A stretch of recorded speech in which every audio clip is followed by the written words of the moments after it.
everyone, and welcome back to the Sidebar Cantina, the podcast where we talk about Star Wars, pop culture, those fucking cowboys, or whatever the fuck we feel like talking about. How about them cowboys? How about them fucking cowboys? I mean, it's a couple weeks late now. But yeah, but it's still relevant. Since we didn't have the show last week because somebody in their sickness. Yeah. I just had Jesus. To do it.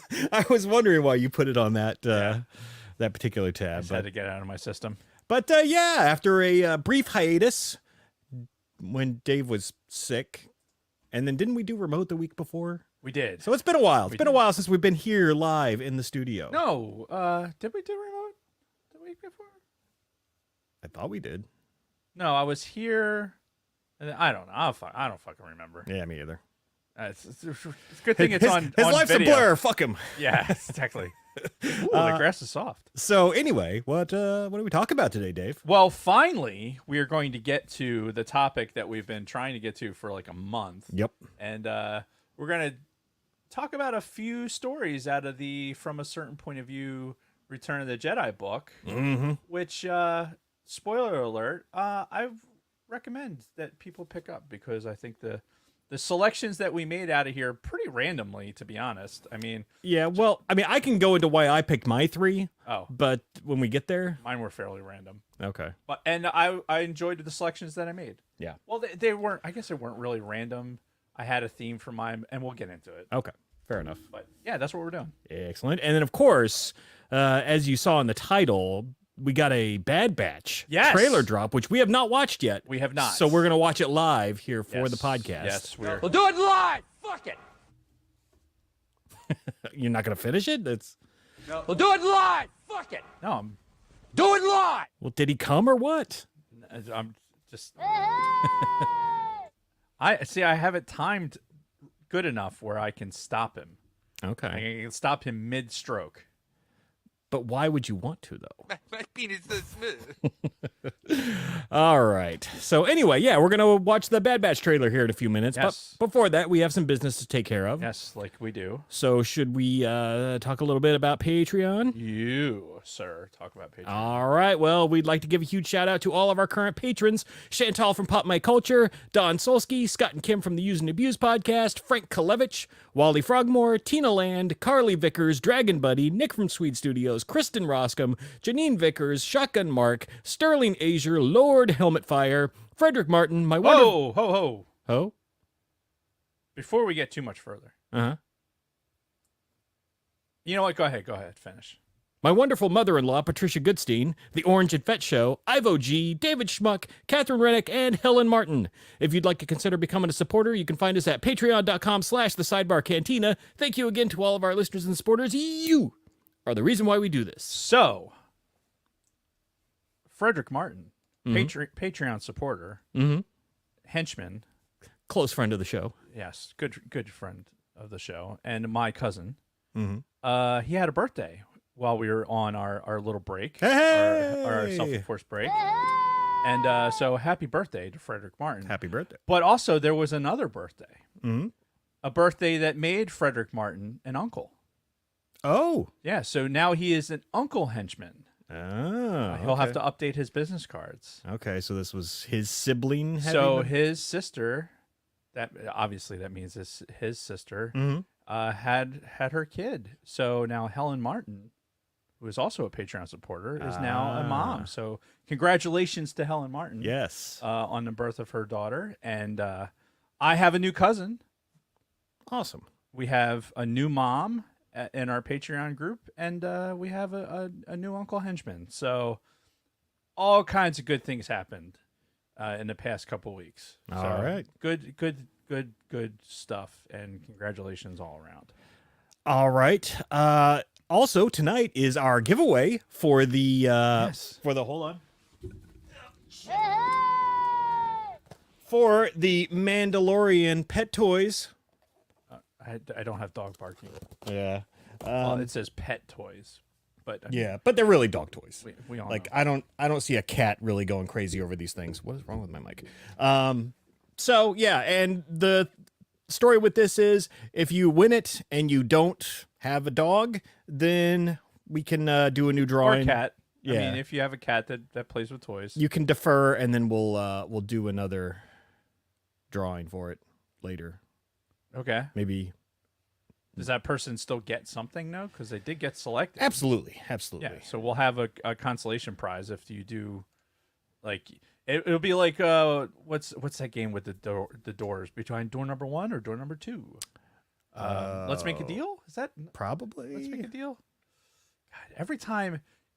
It's like, when you're homesick and you're watching all the television, like, yeah, obviously Price is Right. Oh, of course. Yeah, that's number one, Right. always. And then, like, Let's Make a Deal, and then maybe some other shows, but it gets kind of fuzzy, because Yeah. you're usually homesick, or you're trying to play video games, but you can't yet because you're homesick and you're not supposed to play video games. You're supposed to not be. Anyway. Yeah. So, all right. So we're gonna do a No quick sad hand jobs. a quick no. drawing. I already have our list of names. I already have a number My attached penis so smooth. to each person. So here we go. 1, 2, 3, 4, 5. Number 8. 5, 6, 7, 8. Nick from Sweet Studios. Oh, Hey! and Nick has a new puppers. Perfect. Yes. So All right. that actually works out great. All right. Congratulations, sir. And yeah, we got any sidebar headlines? Yes. Sidebar. Yes. Make sure I fucking do the notes, read the notes this week, Okay. because the last time we definitely were here because we closed it off. It was right before the Eagles game, the Monday Night Eagles game, because I had to leave early. Yes. Which was And- what, 2 weeks ago? Yeah, Okay. sadly, yes. Yeah. But we closed off. We're like, all right, goodbye, and I never did the notes. I never did the at the end of the show. ATSW family happenings and all that. And Lunar Girl did notes, and I didn't read them, and I apologize. So this week, make sure heavy-handed prompting. Well, in the chat. And it was Eagles playing on Monday night, so we had to get out of here in a hurry. But Monday night games are done for now. Yeah, So yeah, and so are the Eagles. So sad face. sad face. But in case you missed it, Renovation Station has a new 3-minute drop on YouTube, on our YouTube last week. Yeah, some schmuck fucking did a recording and put it on YouTube last week. A recording of what now? Did you not see it? No, I have no idea what you're talking about. If you enjoy renovating, creating at-home projects, this is for you. Check it out on our live. Check it out after our live. You know what the Renovation Station thing is, right? Your little shop at home? Right. So I call it the shop, right? So, but for the Renovation Station, it started as a Discord channel, Mm-hmm. right, on our Discord server. Follow the link. Yep. And it was I'm trying to do videos of me actually doing restorations and building stuff in there. Mm-hmm. And I'm the worst at it. Like I'm the absolute fucking worst. It is like it's an Adam Savage style attempt to try and, like, if I'm in there banging something around to video it, Mm-hmm. because it could get views, right? So I was in there. So this is going to turn into a thing.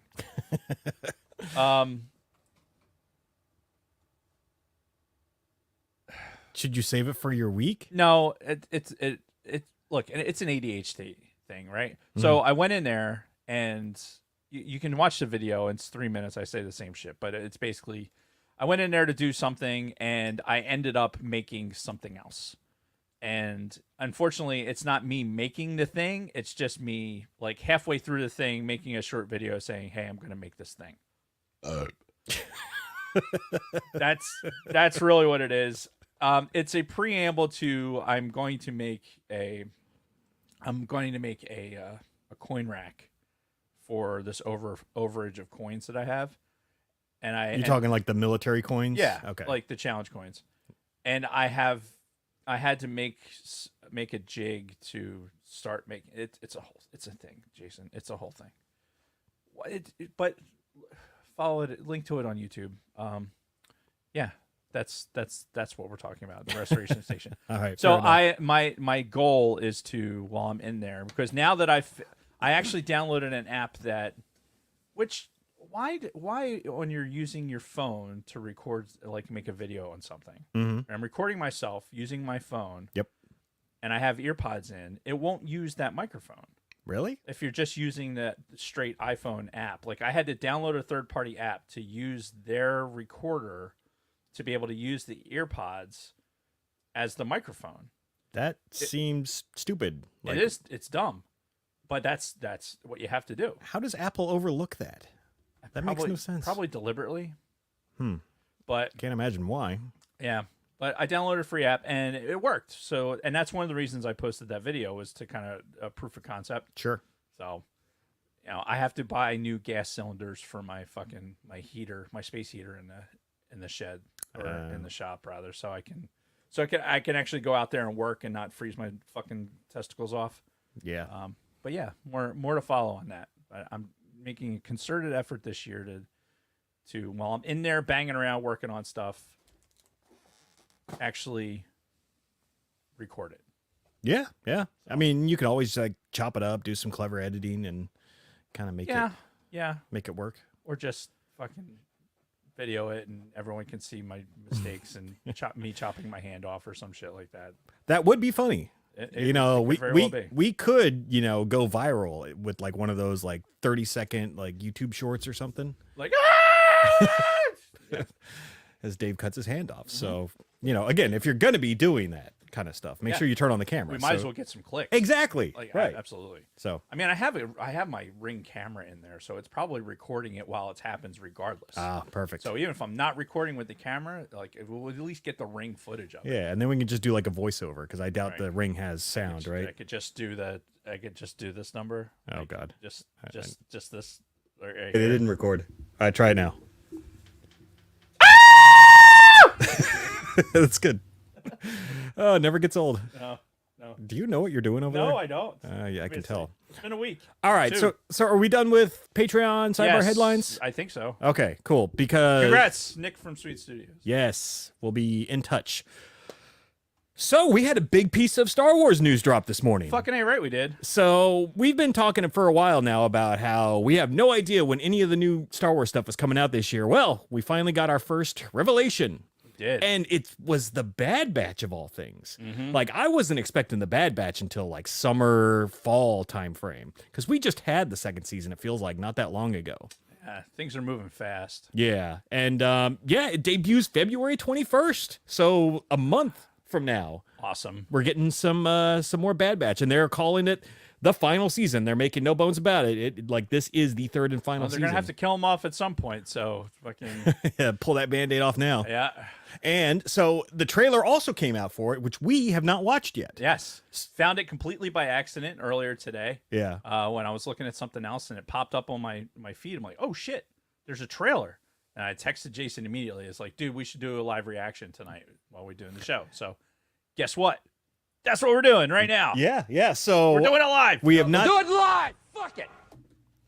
So yeah, we have not seen this. Now, those of you watching us live on YouTube, you're not going to be able to hear it. But I'm assuming you've all watched it at this point. I wonder So why they can't hear it. It doesn't make any sense why they can't hear it. I don't know, Dave. They can hear this. And Yeah. this. My penis so smooth. And this. 37. My girlfriend sucked 37 dicks. In a row? But it's not coming from the soundboard. It's coming from my laptop. So I don't know. Whatever. It doesn't matter. So the people at home, if you're watching live on YouTube, you're going to be able to hear me and Dave, but not the trailer. But you'll see it because I'm going to share the screen here. And we're just going to react to this shit live. Are you ready? I'm ready. I just think it's something. Somebody write this down. We have to fix that. We have to fix it. So if we do something like this, they should be able to hear what we're playing. All right. I'm just going to need you to let that go for now. For now. So we can watch this motherfucker. For now. All right. Are you ready? Yes. It's 2 minutes. So, all right. We're reacting live. All right. All right. Hit and play. Hit and play in 3, 2. Oh, turning off closed captions. 3, 2, 1. Hold on! We've got troopers up top. We're running out of road! Not exactly a stealth exit, boys. Let's move! She's back. She must be upset her boyfriend's dead. Yeah. I Spoiler thought alert. at the end of the war, would mean an end to losing more of our brothers. But I was wrong. We can't just walk away. Not with the Empire imprisoning the kid. Told you. Secure her in a cell. Omega's been waiting for us a long time. Our mission is not over yet. There is nothing of greater importance to secure the future of this empire. Ooh. Get a Palpatine Whatever appearance. is needed to accomplish this goal, you will have it.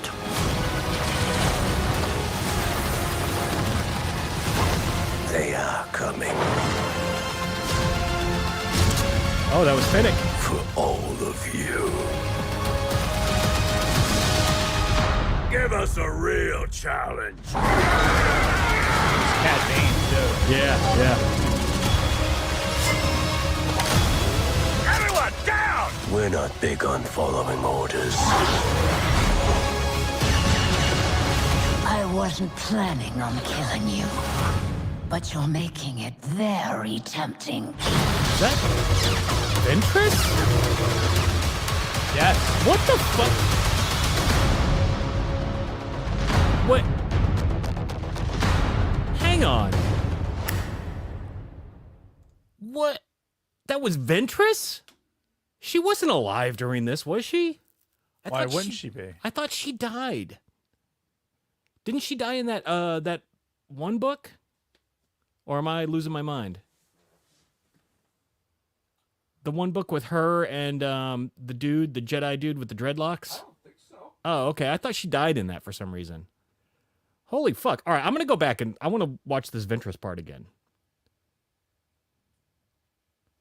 And she's got hair. Like, at first I thought that was Omega. I wasn't planning on killing you, but you're making it very tempting. She's got a yellow lightsaber. Yeah, she's got hair. But that was definitely her voice. Damn. All right. That was seemed pretty action-packed. Yeah. No, So this is where, like, the timelines, understanding the timelines of all this is,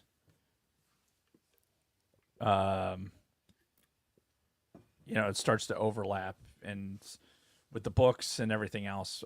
Because I wonder where in the canon of where we see Ventress last in Clone Wars and everything else, or Clone Wars, Yeah.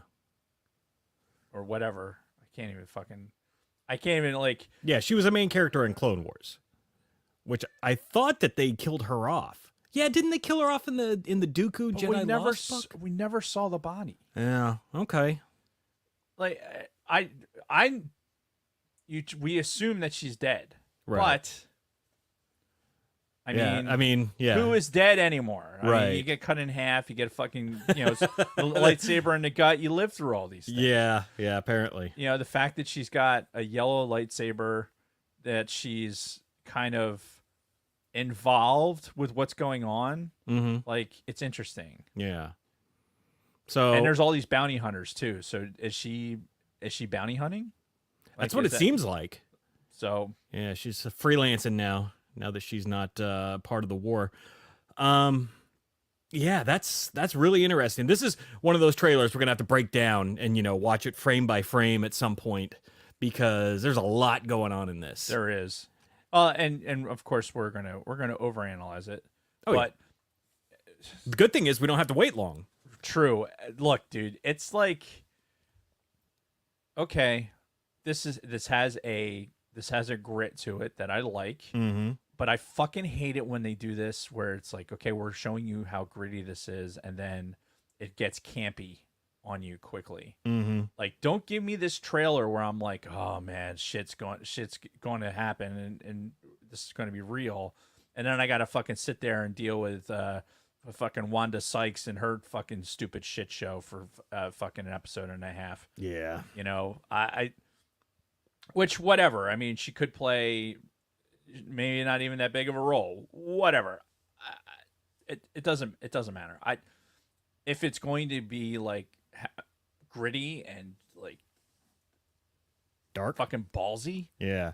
and like show really like how these guys come to their end. Mm-hmm. Assuming they die. I mean, there's. I mean, shit. Who dies anymore? I mean, honestly, they all become one with the Force. I guess. Who knows? Or they just all live and they go work with the rebellion. Who knows? Or maybe they end up on that fucking go to the other galaxy with Ahsoka. Oh and all yeah, them. yeah. Um, I don't know, but looks good. which, yeah, it does look good, and I'm looking forward to it on the 21st. And I think that's a great segue to talk about that fucking illustration that we saw. Like that I wanted to the talk Ahsoka about. season 2. Yeah, because we got that. We were going to talk about it last week, but obviously because I was sick, we didn't get a chance to. Yeah. But we got this illustration from Ahsoka season 2 of them on the statue. Yeah, and I think it was Dave Filoni's drawing. Yeah. Where it's the statue of the father pointing in the distance, like we saw, but now it's Ahsoka and Sabine standing on the hand. Standing on it. So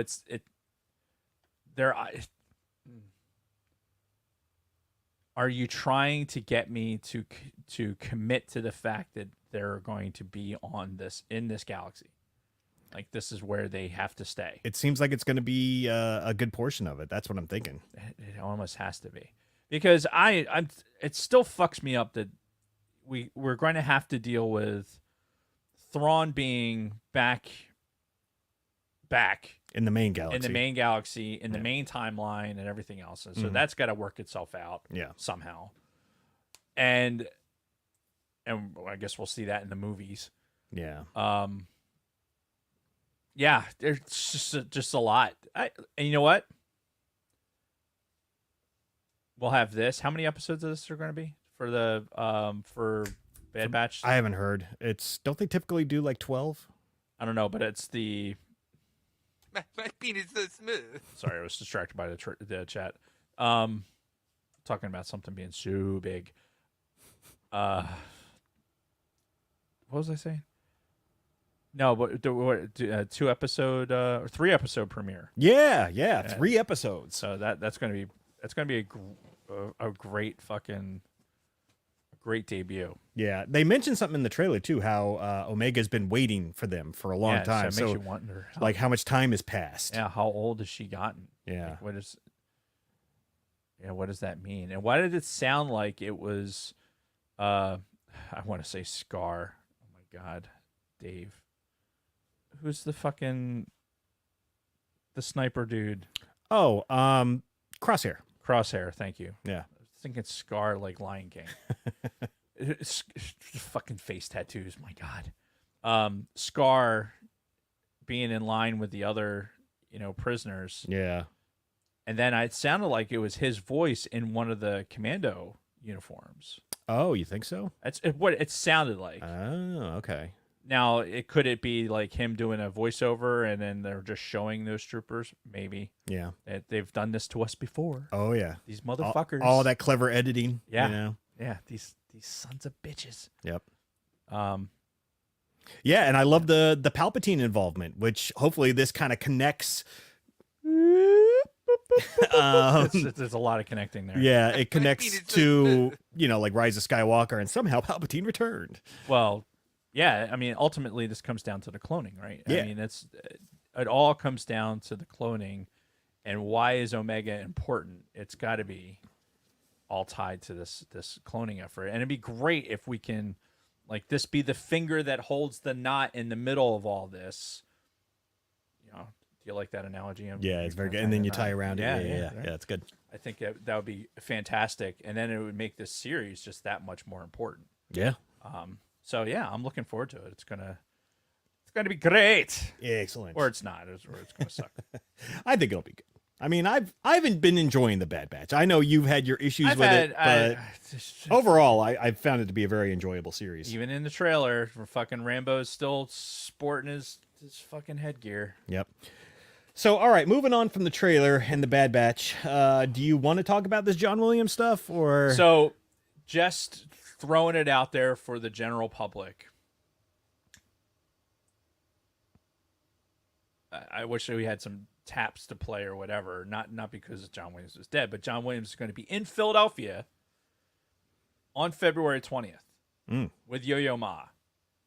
What is that? He's a really famous I think he's a celloist. Yo-Yo Ma is his name. Yeah. Is that a made-up name? He's Asian. Oh, okay. Asian string player. Really famous, Jason. See, I don't know a lot about music, okay? Mm-hmm. There's stuff I know about classical music, though. Right. Yo-Yo Ma is one of those names. He's a bigger name in classical music.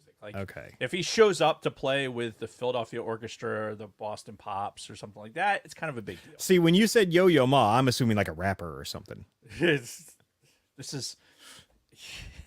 I understand why you would think that because yes, Yo-Yo Ma. Yo-Yo! It's not Yo-Yo Ma. It's more like Yo-Yo Ma.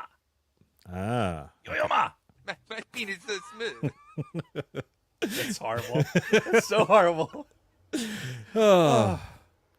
My penis is so smooth. So anyway, John Williams is with Yo-Yo Ma, and he's going to be in Philly on February 20th. So I saw this, and I'm like, fuck me. Obviously, it's sold out because reasons. It's fucking John Williams. And when I saw it, I'm like, the god of all things that we love about these fucking movies and is going to be fucking 10 minutes from my house conducting. yeah. Ah! Cue the scream and go. Like I want to be like at the like Beatles style or Elvis style at the fucking venue, just outside, Like screaming outside as he walks in. And they get arrested because Right. like, what is this crazy person doing? You're going to give Mr. Williams a heart attack. Stop Right. it. So I went on StubHub, and the cheapest ticket I could find yesterday was like $850 for one ticket. The next cheapest ticket was like $1,200. Oof. It's out of the price range. It just is. It's unfortunate. It is unfortunate. But there are. He's playing in New York, and where the at Carnegie Hall 2 days later, and the ticket's a bargain price of $750. So Still a lot. yep, that's still for limited view. By the way, Oh. that's limited view. So you're sitting behind a column. Oh. Yeah, for $750. Wow. Yeah. So, like, I haven't heard about this before. Did they, like, very quickly put up tickets without much fanfare and then they just sold out immediately? Dude, because we were subscribers to the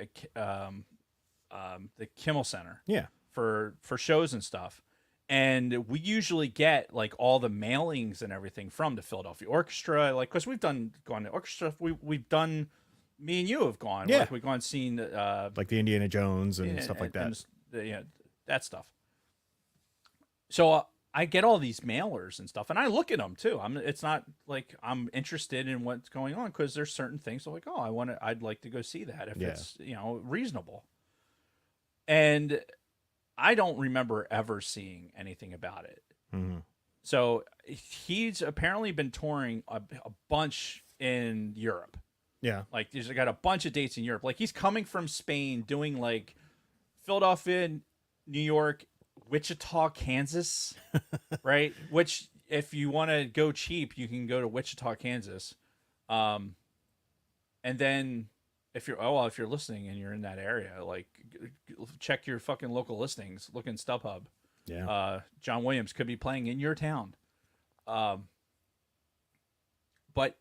then he's going back into Europe and touring more, and then he'll be back in the States at Portland, Maine for 2 shows, and he goes back to Europe to close out for the summer. So it's very weird how he's doing it. And he's not always with Yo-Yo Ma. He's just like for the Philly and New York shows, he's with Yo-Yo Ma, and then he's like doing whatever. But I don't give a shit if he is just up there orchestrating the Star Spangled Banner for the beginning of it, and then the rest of it they fucking play whoopee cushions for a fucking hour and a half. I don't give a shit. Just the idea of fucking him being up there and seeing him live in person, yeah. It oh my god. So yes, it's unfortunate. It's so fucking expensive. Yeah, I Bronco Fed, I'm with you. I don't know how Jason doesn't know who Yo-Yo Ma is. I'm not up on my famous cello players, apparently. Is he a cellist or is he a fucking violinist? Does it matter? Is there a difference? It does. I should know this, Jason. Why? Why should anybody know this if you're not actively participating in an orchestra? He's a cellist. Thank you. I Googled it. He's a cellist. I'm not going crazy. Oh, I'm sure you're going crazy. Well, yeah, not because of that. Yeah, tickets are expensive. Check. Look, it just pays to fucking pay. It's like if you're, I don't know. I came across it, like it just happened. And you would think they'd advertise the shit out of this. Yeah, they don't need to. Like they probably had enough.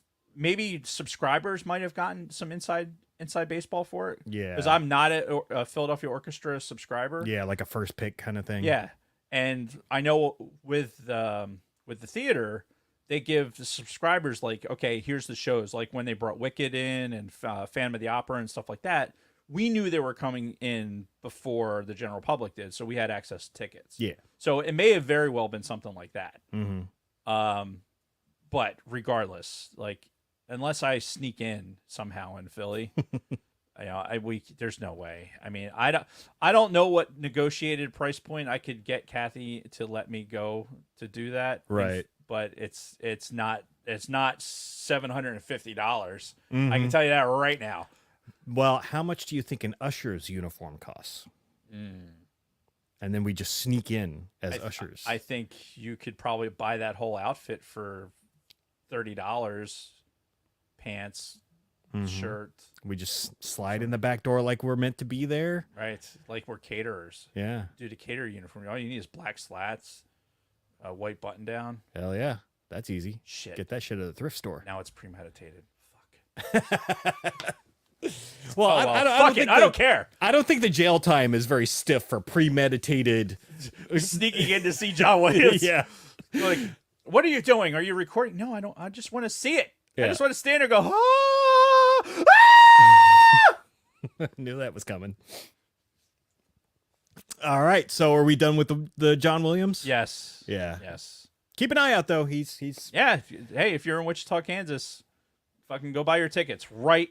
Meow. Yeah. So, all right. That being said, let's get into our week, shall we? Let's. And as always, I have additions to The sacred Jedi.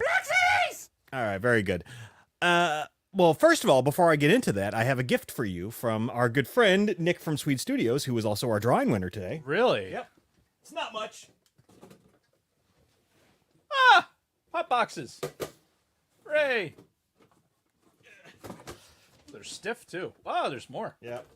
But wait, there's more. There's 4 total. So, yeah, about a week and a half ago, I met up with our good friend Nick from Sweet Studios because he has decided to downsize his Star Wars collection, so to speak.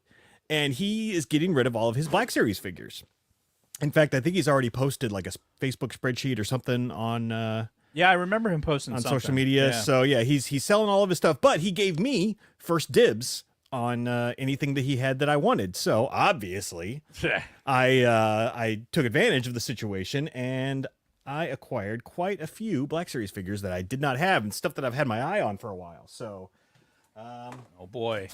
So we will first get started with this badass motherfucker.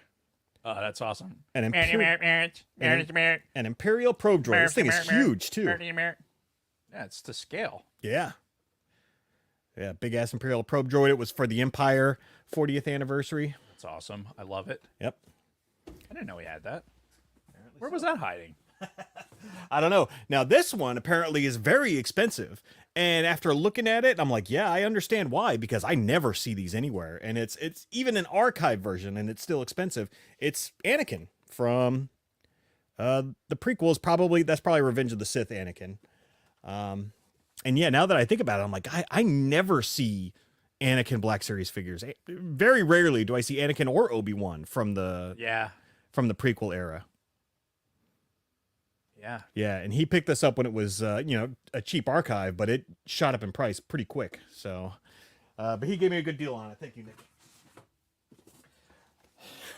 I never had in package the Mandalorian in the full Beskar. I've got the one where he's in the, like, before he started getting all the Beskar parts in, like, episode 1. But this is the one where he's in the full Beskar. I don't have one that's in the package. Nice. Well, I didn't until now. So, Mando in full Beskar armor. Dig it. Speaking of Mandalorians and cool looking armor, we've got Boba Fett. This is the Boba Fett. This is the carbonized Boba Fett. So, they've done carbonized series before where they kind of like give him sort of a shiny coat of paint. And I know there's one for Mandalorian, which I have as well. But I didn't have the Boba Fett until now. Oh, it's got the 40th Empire badging on it. Oh, is that what that's from? Yeah. Okay, I didn't recognize that. See, it's at the top there. That's pretty cute. Yeah. Yeah, I remember when the carbonized Mando ones had come out. Nick and I were all over the pre-order for that. Yeah. That's I only have a couple of Black Series figures, and that's one of the reasons why. Mm-hmm. This one's actually really cool. I'm typically not a huge fan of the First Order troopers over Classic, but I do like the First Order trooper with the riot gear. Traitor! So, got that one. With his shock stick. Yep. And then we've got a carbonized Darth Vader from the Empire 40th. Oh, wow. Yeah. I didn't even know they made this one. Yeah, I don't think I did either until... That's a neat bluish tinge on that. Yeah. I like the box, too. Yeah, until Nick sent me the pictures. But yeah, it's pretty sweet looking. It makes me want to get a second one so I can open it, but no, gotta stop. And then the last thing that I got from Nick was I love the looks of the Sith Troopers. And I did not have one in packaging. I have a loose one over there, but I never actually had one in the box until now. Yeah, it's interesting, like all the texturing on the armor. You wonder why that is. If it's just like a... Yeah, I don't know. But something about them just looks badass. Maybe it's just the red and black. I don't know. Yeah, very cute. And I had a few others that I picked up outside of that. First, to open, I got a carbonized Boba Fett that's the package is beat to shit. So I'm definitely going to open that one. Oh, hell yeah. Yeah. Thankfully, it was cheap because it was so damaged. Did you get that before or after you got the one off of Nick? I think I actually got this one before. And then when I saw how terrible the packaging was, it was a good thing I got the one from Nick. Oh, that's awesome. I know I've talked shit about the credit collections, but I also love anything Mandalorian. So I got the Bo-Katan credit collection figure. And that was really cheap, too. I feel like anything that has, like, the Mandos with helmets on, like, they're just fucking cool. That's why I have Mandalorian Row back here, which you guys can kind of see, but I've got so many different Mandalorians loose in their gear. And speaking of which, apparently I have one Mandalorian credit collection, but I guess he came out in several different variants of different colored armor in these credit collections. So here's another one. Yeah, I don't know. I think they really just like had a bunch of extra molds and they're like, fuck, what do we do? Throw a different coat of paint on them and just ship them out. Go, go, go. Man, Bronco Fett, this one's got the closest version of your... Oh, that is true. Of you on there. Yeah, you could probably do a little bit of a paint touch up and... Yeah, you'd be right there. Yeah, you would have Bronco Fett, the Black Series figure. Very nice, though. So yeah, that's all of my Black Series figures. The only thing else that I had really for my week that I wanted to talk about is Kristen and I. She's been dying to go back and watch the prequels. She didn't see them a lot when they first came out. Like, obviously we went and saw them in theaters, but she didn't rewatch them like we did back in the day. So a lot of the stuff she's forgotten. Hell, a lot of the stuff even I've forgotten from, particularly Phantom Menace. And we rewatched Phantom Menace over last weekend. Right. And I gotta say, I don't know what it was.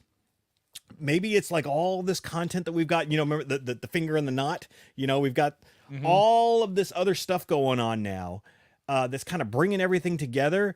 This was probably the most enjoyable experience I've had watching Phantom Menace ever, even like that first time in theaters, because we've got so much extra material now and it really kind of brings it together. And I was really focusing on kind of different aspects of it, like really watching like Qui-Gon and Anakin. And when you really watch it, it's so fascinating. The way Qui-Gon's, he's like watching him, he's like paying attention, he's seeing all this kind of like this little extra ability that he's got. And, you know, he's like, wait a minute, who is this kid? He tests him and he's like, oh, fuck. So, I mean, I don't know. Something about this time rewatching Phantom Menace just really hit. And I'm like, fuck, I thoroughly enjoyed this from start to finish. Nice. Yeah. Yeah.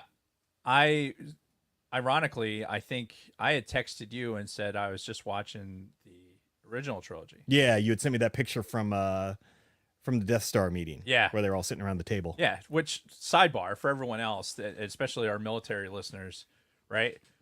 In the original trilogy, when they're all sitting in the Death Star meeting, it's like, and Homeboy's going on about how nothing's too fucking good for this Death Star. Blah, Yeah. blah, blah, right? This station is now the ultimate power in the universe. Don't be too proud of the that scene, right? When Tarkin and Vader walk in, Yeah. nobody stands up. And like Tarkin's the commanding officer. Yeah, he's right? the Grand Moff in that. Right. And the fact that they're in this meeting and nobody stands when the commanding officer walks in, it's like, for the first time to me, it was like, man, that's actually, it just ran afoul. I was just like, man, that is like non-military people doing a movie. Right. Because that's a little detail that people would have just added to it. It's either that or it's a subtlety that they deliberately didn't put in there. Right. I think they probably just didn't think about it, honestly. Probably not. When they were making the movie. Probably not. And it's amazing that it took me the fucking 1,455th time watching it, you know, to pick that out. Yeah. But yeah, so I texted Jason. I'm like, as soon as I fucking saw that, I'm like, what the fuck? And I texted him, and he's like, oh yeah, we just finished watching the fucking Phantom Menace. Yeah. And he's like, oh, I'll talk about it on the show. So, and then after he told me that, then I watched the Phantom Menace and actually watched the entire prequel trilogy after that. Yeah. Which I reminded Jason today, it's going to be the 25th anniversary. Yeah, this year is the 25th of Phantom Menace. So, yeah. So what I'm hoping is that there's going to be another, just like they did for Andor or for Rogue One. I hope they do a movie release, like a limited release in the movies. Yeah, that'd be great. And then we can go to the movies and do an episode just for Phantom Menace.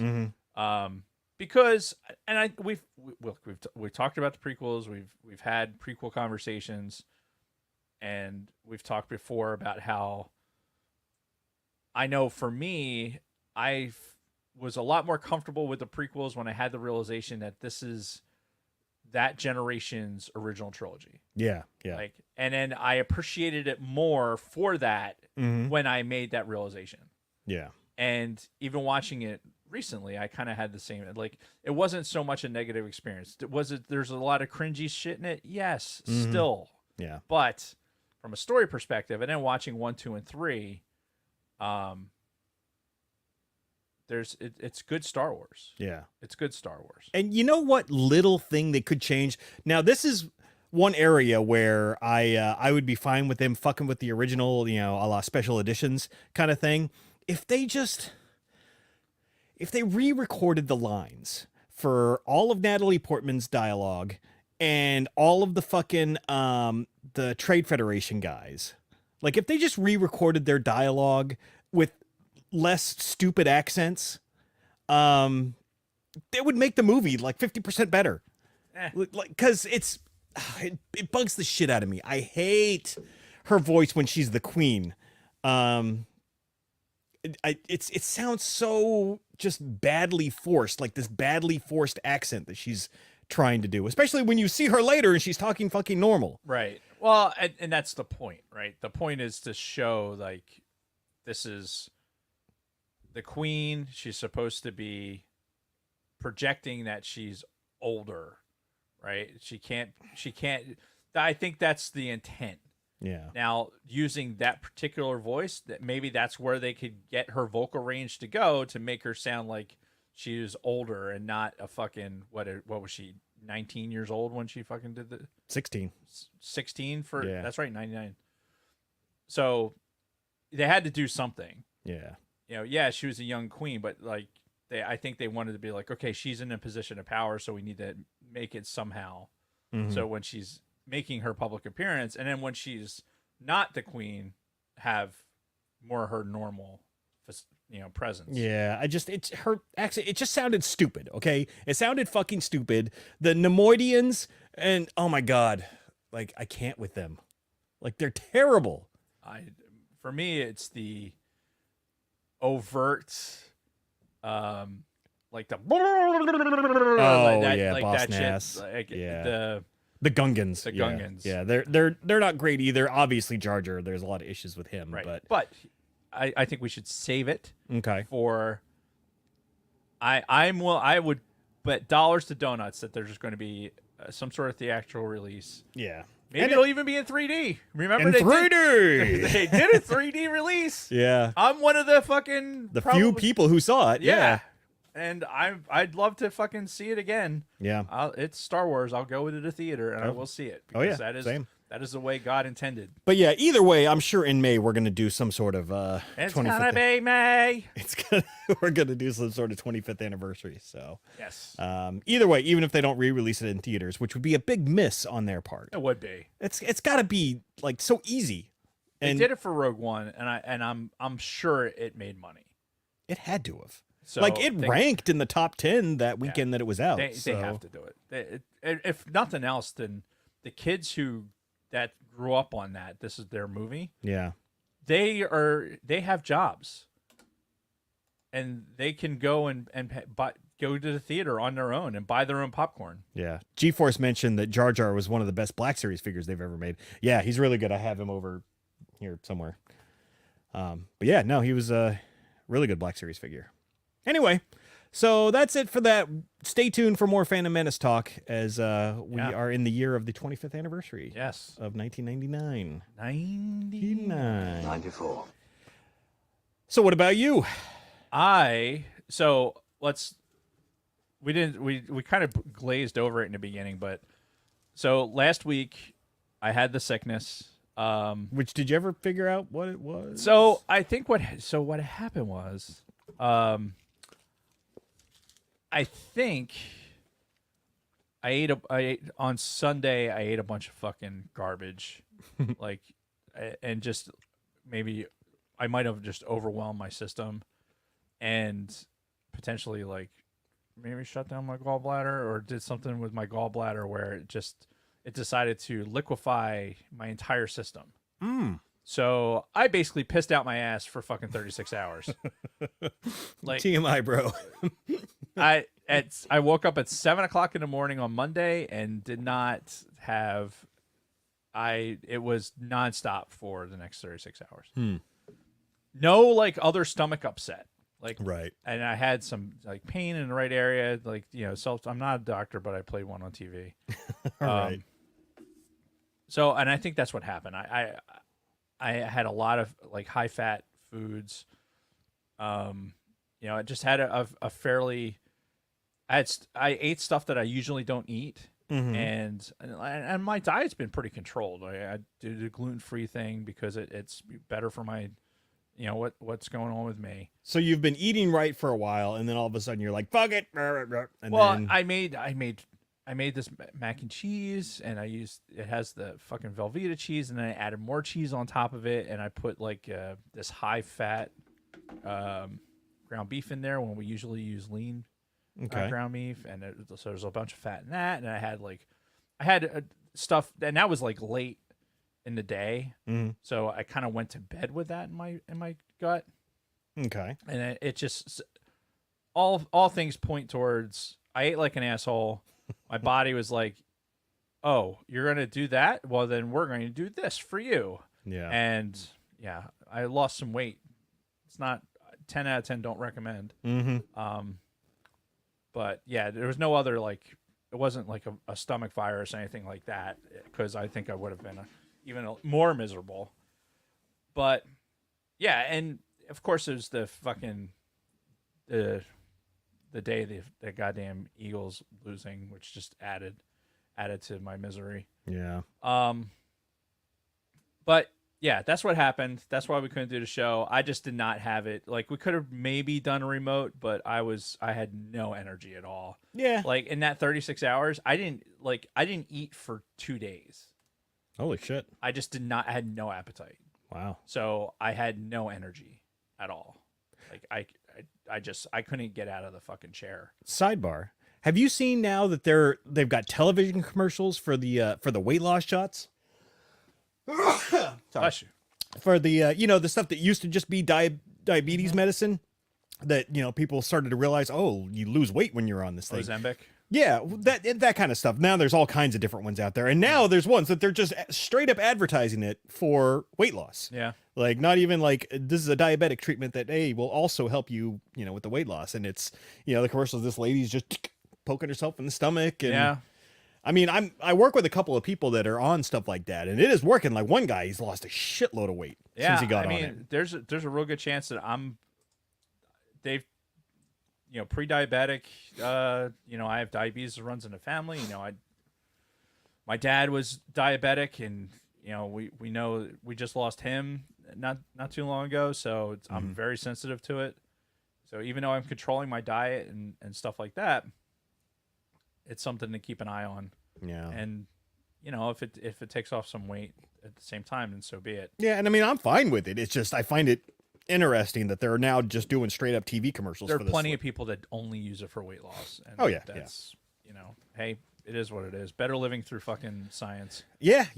No, I'm perfectly fine with it. It's just interesting how quickly it's, kind of taken over. Yeah. So yeah, that was me being sick.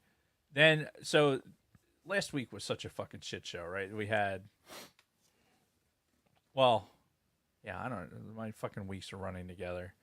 But I don't know if I talked about it at all on the show. What's that? But so I got, right before Thanksgiving, I had a biopsy on some stuff they took off my face. Right. And they found cancer. They found fucking squamous cell. Oh shit. Fucking cancer. Yeah.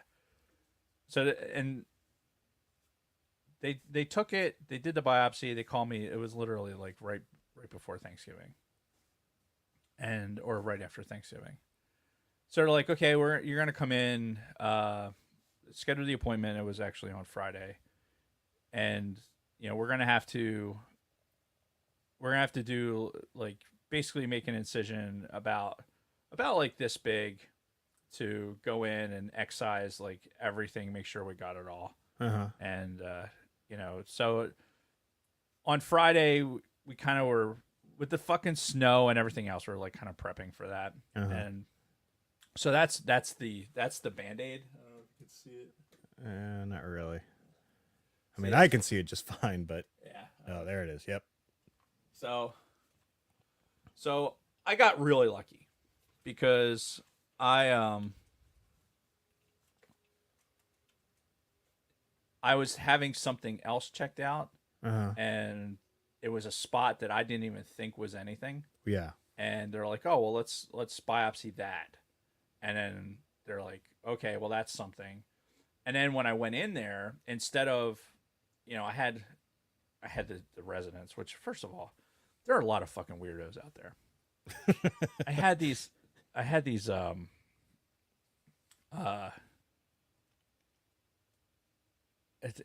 not using this to be stereotypical. I'm just saying because they were. Okay. There were these young Asian residents, right? Young Asian girls, and they're students at Penn or residents at Penn Medicine. Sure. They're doctors and they're in there doing their thing, dermatology, and this is where they're doing a residency is at the VA. Mm-hmm. And they were talking about their surgery schedule, and they're prepping me for the thing, and they're talking about like, hey, it's this about how long this incision is going to be. They kind of drew on my face, and were you awake for all this? yeah, Okay. so they're talking about all this stuff, and I knew I was in trouble when I walked in there, and there's like, oh, you know what, you're gonna need to put a gown on. There's not gonna be a lot of blood. You should be fine, but you should put this gown on. I'm like, fuck. I've been downplaying it nonstop. Mm-hmm.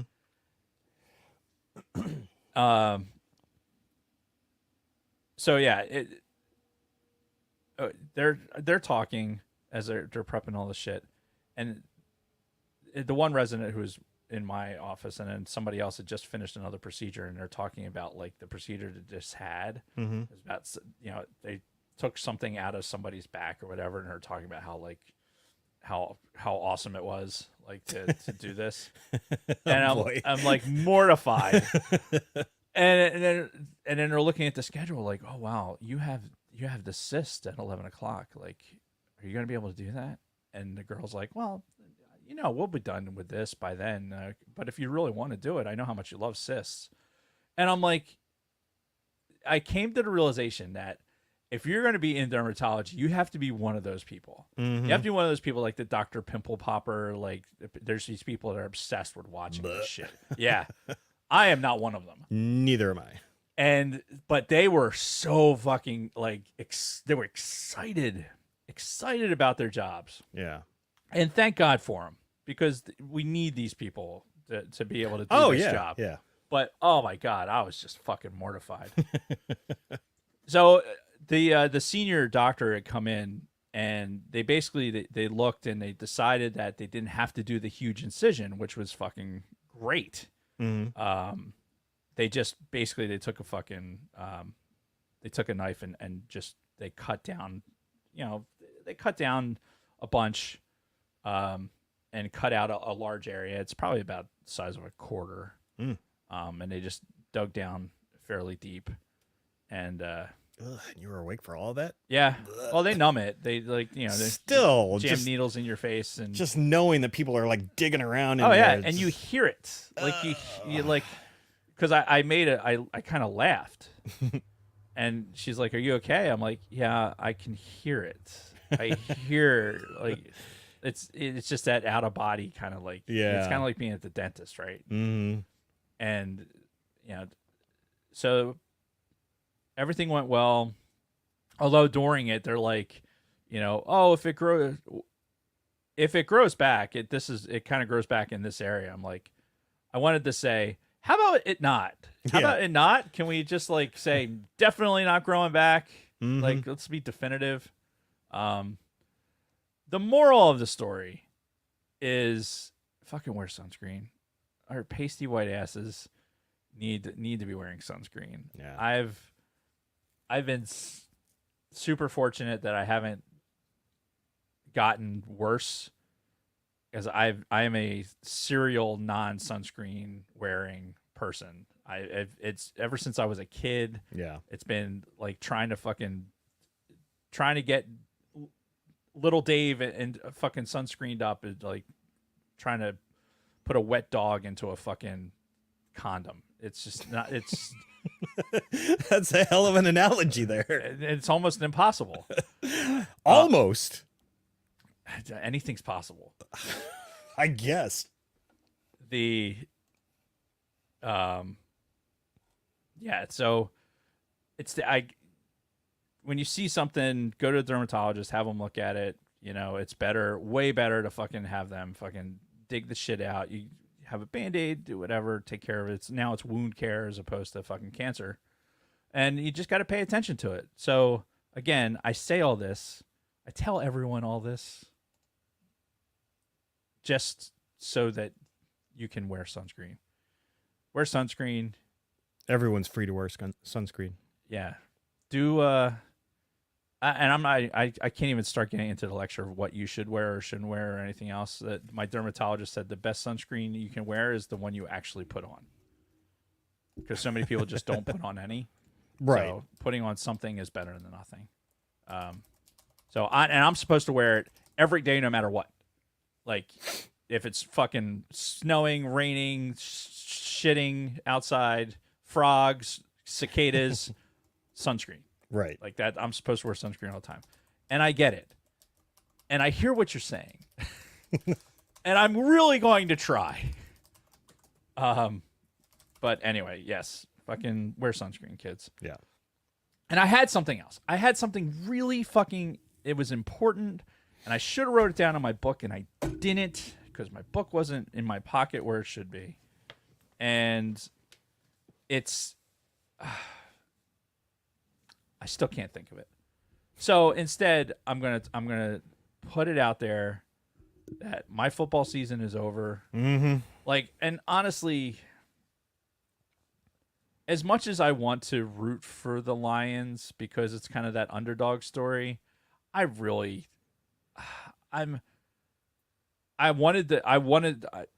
on the Bills bandwagon. Yeah. Like, I really wanted to see the Bills win. Same. Like, I feel like I can appreciate that fan base as much as any in the country. Like, I feel like it's more of a kind of a kindred spirit. Yeah. And Jason Kelsey fucking having a blast at the Bills tailgate yesterday just cemented that. Mm-hmm. You know, he drank out of the bowling ball, which, you know, talking to Q, my coworker, apparently that's like a rite of passage at the Bills tailgates is drinking out of this bowling ball. I guess a lot of people have done it. It's gross, but it's a thing. Mm-hmm. So, and he was out there doing that, and then he gets into the game, and he's whoop. Yep, shirtless, right? Jason Kelsey's got his shirt off. I don't know if you saw it, but like, Jason got a text, or his wife got a text. Somebody had sent him a text, and apparently their daughter, who was watching the game, said, "Daddy's boobies are out." Right. So, and he's in there, and there was another. I saw it on Bleacher Report. Apparently, like there was a Taylor Swift fan like close to where they were. I saw that. Yeah. And he like grabbed her and brought her into the booth. Yeah. Like, with her sign. Mm-hmm. The Bills fan. It's Jason Kelsey is the fucking best. Yeah. I love that man. And the whole retirement thing, whether he's actually retired or not, I honestly, I think that he wants to make the announcement on his own terms. Yeah. Yeah. And I think that's why there's kind of like this. It's not a game. It's not him trying to play games. I think it's a big deal and wants to do it on his own terms. I totally understand. Yeah.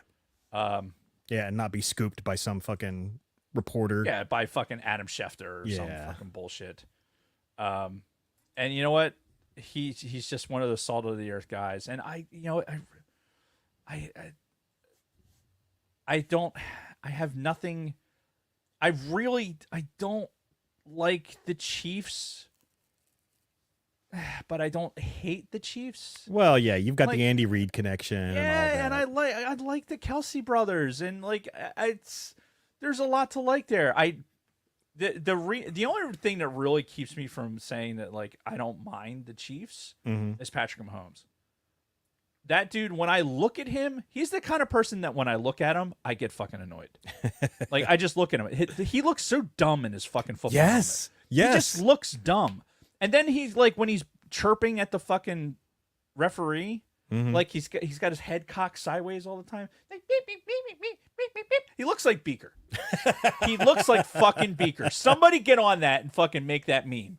Because he looks like fucking Beaker, especially when he's fucking going at the referee. Yeah.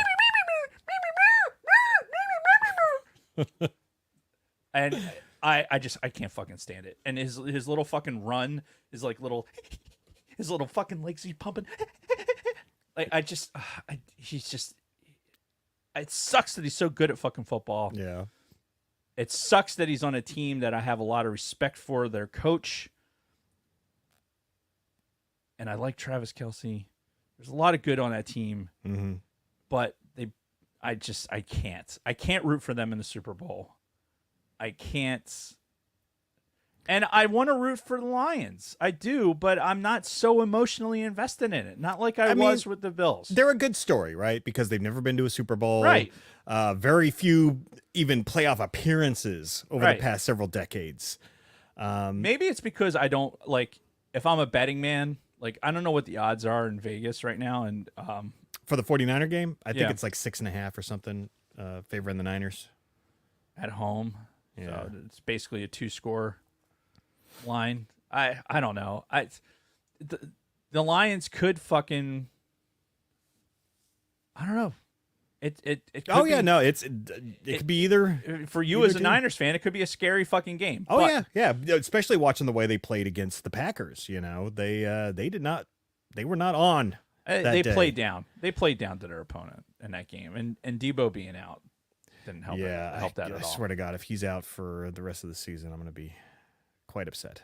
Yeah. So, yeah, I mean, it's football and I'll watch it, but my emotional investment and ties to football right now are done for this season. We're like 28 days or something like that to pitchers and catchers for baseball. I'm already like, my emotional investment is now going to be tied to another organization that's going to fucking hurt my feelings and break my heart in a few months. So I've already moved on to that because I'm one of those schmucks who does that. Yeah. I tie myself to sports to get out of my own head because it's a scary place in there. Trust me. And now that this season's over and college basketball for me isn't going well, like Villanova's not playing well, so I've given up on. I mean, I follow it, but I'm not like, Yeah. And the Flyers, I can't with hockey right now. I just can't. So I'm looking forward to baseball. All right. Well, I will tell you, if it does end up being the 49ers and Chiefs in the Super Bowl, we're probably going to have some kind of a party here. So And I will participate. Yeah. If I'm invited, I will participate. yeah, obviously you would be. So Right. Excellent. all right. Anything else? No, I can't. I can't fucking remember the thing. I really. It's so disappointing. And Rick, who is now in the chat, you missed it earlier when I congratulated you for being the Uncle Henchman. You'll have to go back and watch, and see me gushing about it, Yeah. about Rick being an uncle. So it's very, very weird. Shut your fucking face, Uncle Fucker. Update your business card. I think that came out in '99. The South Park movie. No, it did not. I'm pretty sure it did. Oh my god. Yeah, hold on. We're doing this live, folks. You'll probably get to it faster. Yeah, South Park, bigger, longer, and uncut. Thank you, autofill. June 30th, 1999. 94. So we have never talked about that on the show. We've quoted it enough times, Yeah. but we've never actually talked about it as a topic on the Dude, show. I will so tell you, like when we were talking about in the first show of the year, where we're talking about kind of what we're going to be doing for the year. Mm-hmm. Our lineup is stacking up for us nicely. yeah. It really is. Just whether we like it or not. I mean, fuck. We'll have Bad Batch. We'll have tons of Star Wars. We have some fucking South Park, bigger, longer, uncut. We have the Lego Star Wars game is 20 years old this year. Yeah. The fucking Anchorman has a fucking anniversary. Mm-hmm. I think that's 20 years also, or is That might be a 15er because I feel like that probably came out in 04. maybe. Yeah, that definitely didn't come out in 99. So anyway, That's a 20-year anniversary. If it came out in 04. right, because math. Because math, and because we're so fucking. I went to public school in California. What are you gonna do? It's the same. Apparently, the same school system that Jordan Love went to. I know. I had no fucking idea he was from my hometown. I'm like, are you kidding me? Yeah, I texted Jason. I'm like, dude, Jordan Love is from fucking Bakersfield? Oh yeah, as soon as you text me too, I'm like, no fucking way. I went on my computer and I'll be goddamned, he sure is. Yeah, it was fucking bonkers. There's a lot of people that came from Bakersfield. Yeah. Like, weirdly so. Yeah. The band Korn. Yeah. Um, There's a lot. Yeah. We're not going to get into it now because that we'd be digging. we for should a do a little while. Bakersfield episode. Why not? I don't have. There's no. I mean, we could do a Philadelphia episode, but that would be me lecturing about fucking history and a bunch of other shit. Bakersfield probably be more interesting. Yeah, well, I mean, people might like yours though. So Maybe. yeah. Anywho, Some idiots like to listen to me talk for some reason. I don't know. yep. So Ghostbusters is 40 this June. Oh, and that new Ghostbusters movie is coming out this year too. That Frozen Empire. Oh yeah, God, I haven't seen the other one. Neither have I. The other new one. Yeah. Yeah, and I want to because it looked good, but I just never got around to. Wonder to if they'll see have a double feature. You can watch them both. Probably not. We got the new Dune movie coming out this year too. Yeah, Fuck. and that's soon. That's in like March, I think. Not soon enough. I want that. Yeah, we got a lot of good shit coming this year. Yeah, we do. That's for, anyway. That's for damn. You know what else we have good shit that's coming up right, like in the next few seconds. A certain point of view. A certain point of view. All right, so let's get to our main topic. Yes. After 1 hour and 11 minutes, we are finally at our main topic. Yeah. So this came out last year, as it was the. Look, I'll do it like the crawl. Ready?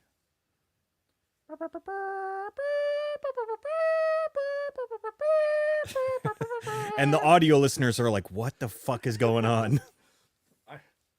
You got to watch the YouTube, guys. Yeah, sometimes you just gotta watch the YouTube. So yeah, they've been putting out these certain point of view books, mostly to line up with the anniversaries. For especially in this case for Return of the Jedi, because last year was the anniversary for Jedi. We talked about the movie, all kinds of other stuff, and then they came out with a certain point of view book, and I wanted to get to it last year, but just shit came up, and we just didn't. Yeah, it just shit happens. Yeah, so we decided we're still going to do it because technically, I think the anniversary for Jedi should last through the beginning of May. You know, because it's a 1 year event, right? Right. So, and then May will be the anniversary of Phantom Menace. So then we can, move on from Jedi at that point. Fair enough. Yeah. I wish I have spoken. I wish we had, and I still might get it because I have to finish this book, and I want to get the Empire. Yeah, the Empire Strikes Back. Yeah. One also. Because they've done it for the whole original trilogy now. Yeah. So, and we have that other one in the sacred Jedi texts. That sounded like a TV overdub. Remember, you'd watch movies on TV and syndication when you were younger, and they like overdubbed all the. My girlfriend sucked 30 dicks. 37. My girlfriend sucked 30 dicks. 37. Doesn't continue. No. I'd have to mess with the sound. I think that could fuck all kinds of things up. So I'm not going to do that. Yeah. So anyway, are you done playing with that already? No, clearly not. The people like it. So what we decided to do was, instead of trying to cover the whole book, which would have been impossible, we just picked 3 stories each. At random. Well, mine weren't random, and again, I'll explain to you why I picked the ones that I picked. And we're going to talk about these 6 particular stories, and if we like it, and if you guys like it, we can do some more stories from the same book, or even start delving into the Empire and the New Hope versions of the book. But yeah, so and I'll start by saying, like, I picked the buy-in with Nora Wexley.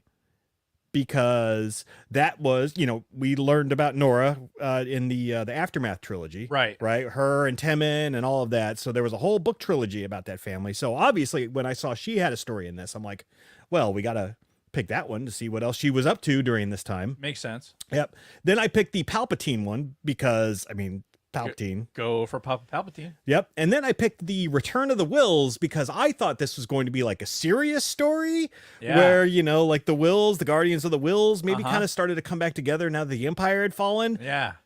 So we'll talk about that one. Yeah, we'll talk about that one. Yeah. So, but that's why I picked those 3, because I thought that there would be a lot of decent canon in those stories. Something for us to kind of to grab onto. Yeah. And which ones did I do? You did Any Work Worth Doing, which is the first one we're going to talk about with Moff Jerjerrod.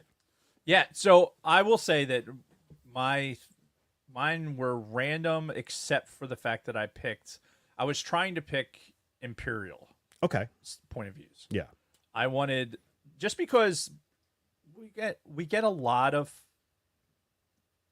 light side points of view with the Star Wars stories. I mean, it's kind of the nature of it. So anytime that we can get a story that is taking the alternate point of view, I want to read that story. I want to see that point of view. And it's not just, like, oh, I'm all about the dark side. No, it's more about just seeing it from an alternative point of view. Yeah. So, yeah, I did the Any Work Worth Doing. Yep. You did Ending Protocol. Right. With GK792. And then the Steadfast Soldier. Yes, which was General Pride. Well, I think he was a captain in this, but the guy, General Pride, who we see in Rise of Skywalker. Yep. This is him as a young captain. Yes. During the Battle of Endor. And honestly, like this, I feel like for me, it built, like, because it went in order through the book, and there's no time order, I don't think, in the book. I don't feel like there was. Like, I wasn't reading a story that, like, okay, this took place during this time, and then, I don't know how they. When you're making a book like this, like, I don't know how you. I don't know. I almost feel that. like they might be in timeline order, honestly. Because like, it's got to be in some sort of order. It can't be that haphazard, right? Well, because the first one that we're going to talk about, the Any Work Worth Doing, that was like right at the beginning of the fucking movie when Vader shows up at the Death Star and is there to put him back on schedule. And I think that was one of the first stories in this, if not the first one. It is the first one. Yeah. So that's why, because it picks up right where the movie actually starts. So yeah, I do think the stories are in chronological order. Yeah, that's true, because it is just based on Return of the Jedi, so it's got to be within that framework. Yeah. So that makes sense. Yep.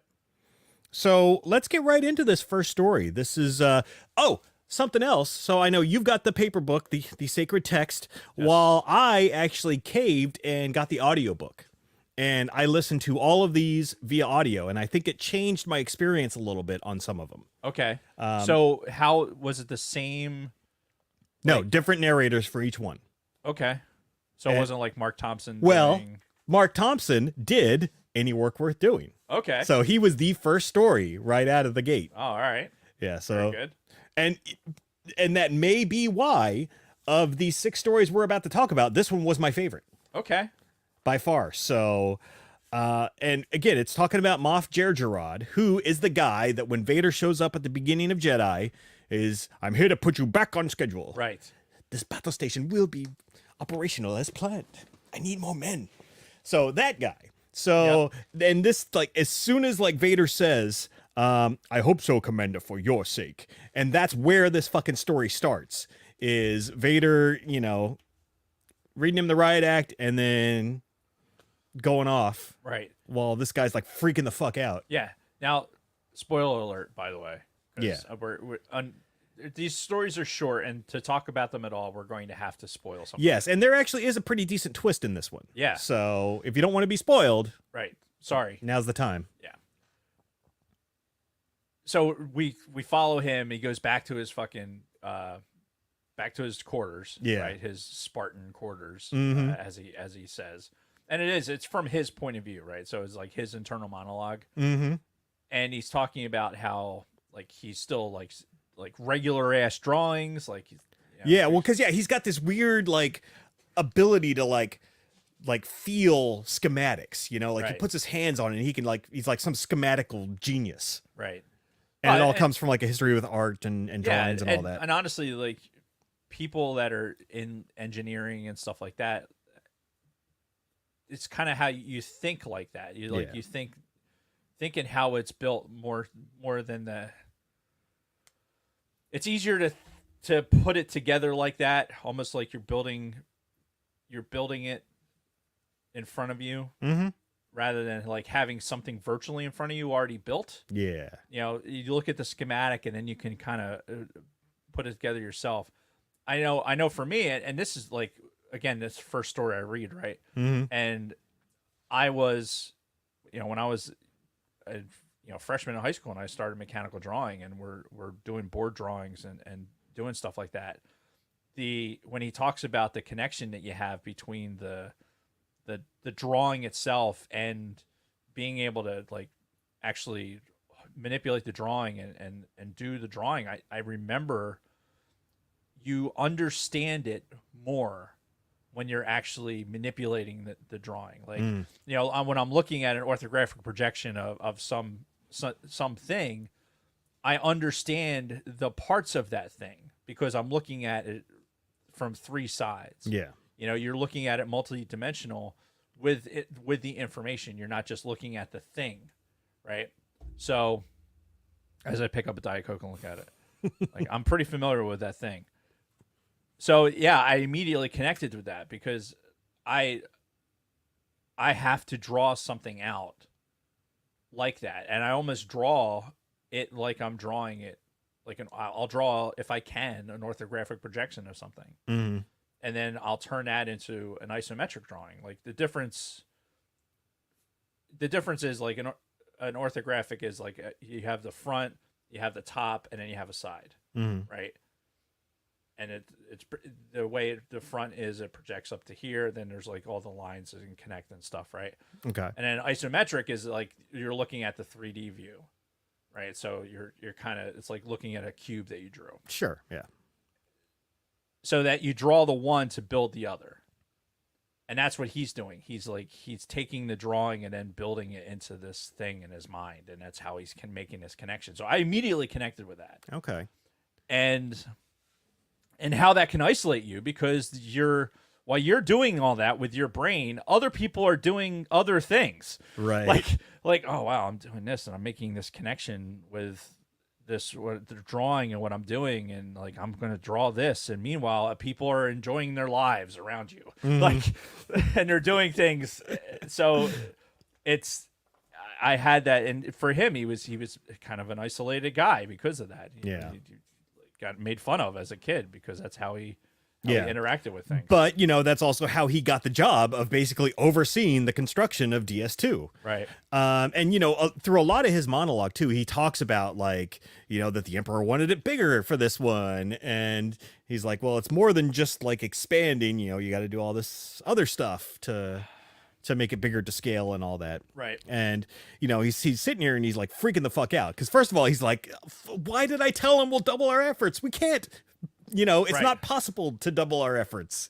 And he's trying to like think of like different ways of doing like longer shifts and just trying to figure out a way to he's doing project management. Yeah. Right? Yeah. He's like, okay, how can I divide these shifts up? Can I have shorter shifts but have more people, like these people can sleep in the fucking ride from one spot to the other, and just like this outside the box thinking, which would be encouraged to do in a group setting, not necessarily you just sitting in your room by yourself. Sure. Excuse me. Yeah. And he even took that one plan to back to Vader. He's like, oh yeah, we'll do the shuttles and they'll share it, and all this stuff, it'll make things more efficient. And Vader's just like, get the fuck out of here. Right. It's like, you're wasting my time. Yeah, because this ain't gonna work. And then of course the twist comes where he's sitting there, he's like just going back and forth in his mind. He's like, what the fuck? How the fuck am I ever gonna get this, operational? And then he kind of realizes, like, wait a minute. He didn't say he wanted the whole fucking thing done. He just needs it operational, right? This fully armed and operational battle station. Right. So he's like, well, wait a minute. So I can make it operational. I can make the weapon operational. Just we still gonna have that big fucking hole in the side of our house. But it'll be a thing that shoots. Yeah. And then as he's thinking about this, and he realizes, he's like, wait a minute. This whole fucking thing was all a goddamn ruse. Because, he started thinking about, how rebel spies have been trying to get their secrets and everything, and how they, the Empire they wanted to give the perception that, you know, the work was behind, that it was not going to be operational by the time this attack fleet Right. got there. How they're so vulnerable because they're using like this shield generator from Yeah. the planet and everything else. Like he Which was all a fucking setup. yeah. It was all a fucking setup to lure out the rebels. And look, from this short story, who wrote this? I did not write that down. Amal El Matar. Well, I'm not familiar with the author. Yeah. Clearly. But he tells us through this Moff that he in fact was in the know enough to be able to piece together the information. Like he pieced the intel together to the point where he was able to figure out that, okay, this is what we're supposed to be doing. Yeah. They're telling me without telling me. Right. Because they don't want to make it seem like he has to be perceived, because if he was actually failing, he knows he'd be dead. yes. Right? He'd be choked out on the ground, because he even alludes to it, right? He talks about how Homeboy got choked out, and like it's kind of always in the back of your mind, but he's still alive. Yeah. So there's a reason that this is like he's got to figure it the fuck out. Mm-hmm. And then when he finally does, you know, at the end, Vader doesn't like pat him on the back and say, "Good job, kid." Like he's still a real jerk off because it's Vader, Yeah. right? But it's still it's like It's like, that'll be all Moff. yeah. Basically, it's like, all right, I'll let you live a little bit longer, Yeah. until this whole fucking thing blows up, because you somehow made it safer by making 1,000 holes in it as opposed to Oh, the thermal exhaust port. Yeah. Yeah, that was brought up quite a bit. You know, he mentioned Galen Erso and the poorly designed exhaust port from the first Death Star, and Right. how they did this new ventilation system right, that, you know, was going to completely plug that one weakness. right, but leave an opening big enough for the fucking Millennium Falcon to fly in, Right. and a couple of fucking X-wings, And then they could just destroy your reactor core, and Right. then it's all over. giant open area for those ships to fly in circles to shoot. Yeah. But yeah. Reactor. Yeah. So at one point, though, he's finally realizes, like, oh, shit, they just want me to look like I'm behind in Right. case we've got rebels spying on us. And then, Right. you know, they know that when Mon Mothma says later on, you know, our intel has also told us that the Death Star is not operational. Right. So Because it's that's all what they're part of that reporting. ruse. Yeah, it's Mildeck. Yeah. That's what it was. It's Mildeck, military deception. That's all this was. Yeah. And it obviously worked. Yeah. Yeah. Right? And Palpatine, if nothing else about Palpatine, we've proven hands down over and over, he's the best at playing the fucking long game. yes. Like he sees every chess move before it happens. Mhm. So long as people do what they're supposed to do. It's when they don't do what they're what you would think they would do, Right. it fucks all that up. When the little blonde kid, you know, doesn't kill his father and become my new apprentice, it's like, what the fuck? Yeah. God damn it. Which we're going to get to in one of the stories. Oh my God.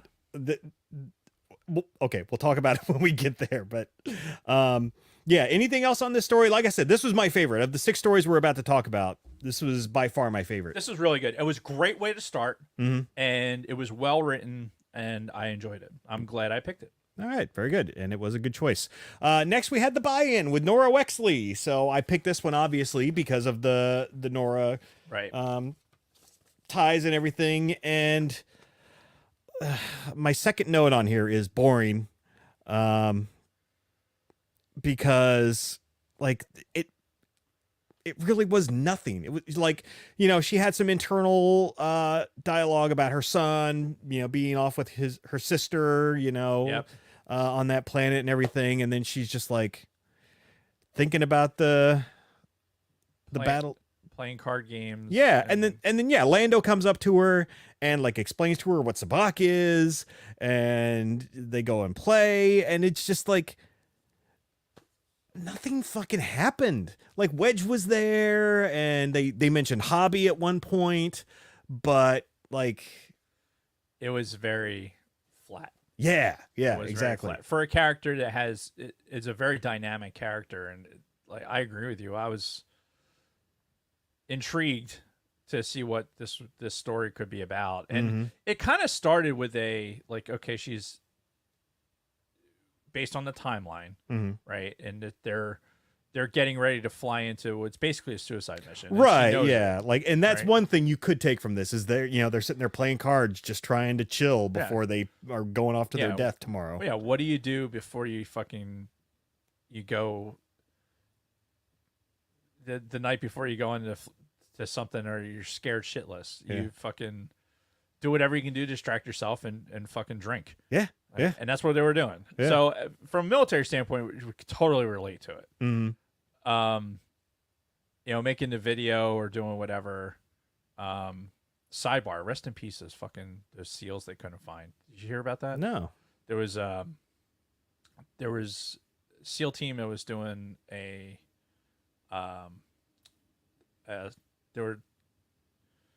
I don't even know what you call it. I don't know the proper terminology, but they were boarding a boat that was suspected to have parts on it for missiles that were going to the Houthis. Mm-hmm. And one SEAL went overboard, and another SEAL went in to get him, and they both disappeared. Huh. Yeah, they've been spending like the past 3-4 days trying to find them. Weird. They never recovered the bodies. Huh. Yeah. So rest in peace, guys. Yeah, it's But that's the stuff. Like you go into these missions and you're like, okay, this suck salad we're rolling into. In the military, you normalize death. That's what you do. Yeah. And that's why we're all fucked up at the end of it. But in reality, that's what you do. You normalize death, and you do it by distraction and alcohol. Yeah. So her doing that was yeah, cool. Yeah. I got it. It makes sense. It's But you could have I was waiting for the next step. Like, okay, you kind of established that. I'm with it. I'm hip. I'm cool. But then it just never went anywhere. Yeah, exactly. And that's kind of the way I felt. Like it was just a flat story. They tried to liven it up with Lando, kind of flirting with her a little bit. Right. And then she mentions her husband who's still alive. Right. That whole thing with him being captive and blah, blah, blah. Right. But yeah, it just it didn't give us anything new for her character. And the story was nothing. It was a nothing story. Yeah. And let's face it, story new for her with us who have read the other books. Right. For some people, they probably have no fucking idea who this person is. If Yeah. they just pick this book up, they don't know who this broad is. Mm-hmm. So maybe us having more knowledge makes the story harder for us. Yeah. Ow. Sorry, my face hurts. Yeah, but no, because we know Timon's her son, and he's the guy from, Force Awakens and the last one, Rise of Skywalker. Jesus Christ! I just had a moment where I just kind of went. I have those moments all the time. Like, wow. Okay. So anyway, anything else on the Nora Wexley story? Because it was nothing. The next one was your other choice, Ending Protocol, featuring the Stormtrooper GK792. And she's a female Stormtrooper. Right. And ultimately, where you would know her from is she is one of the two troopers that, as Han and Leia are fighting at the bunker, Leia gets shot, Han cops a feel, and then they have the two Stormtroopers come up on him. Right. Don't move. She was the one that wasn't talking. Right. That guy. Now, the reason why I think they wrote this story is the whole thing about how in earlier cuts of the movie, especially when it was not widescreen, it doesn't look like Leia killed both Stormtroopers, and a lot of people would be like, what happened to the other Stormtrooper? Because I heard that for years in the 90s and early 2000s, the whole story about the second Stormtrooper. Right.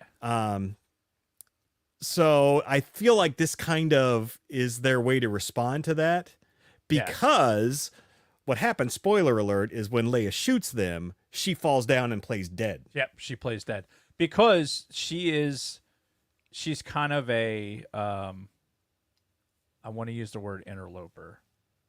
My brain is telling me to use the word interloper, but then my feedback mechanism is saying that that's not the right word. Yeah, I don't think so. So she's not like actively sabotaging things, No. but she's also not trying her hardest to be the best stormtrooper. Yeah, because Like- yeah, she mentions like sympathies towards Right. the rebellion, essentially. She's not. Oh, what the fuck?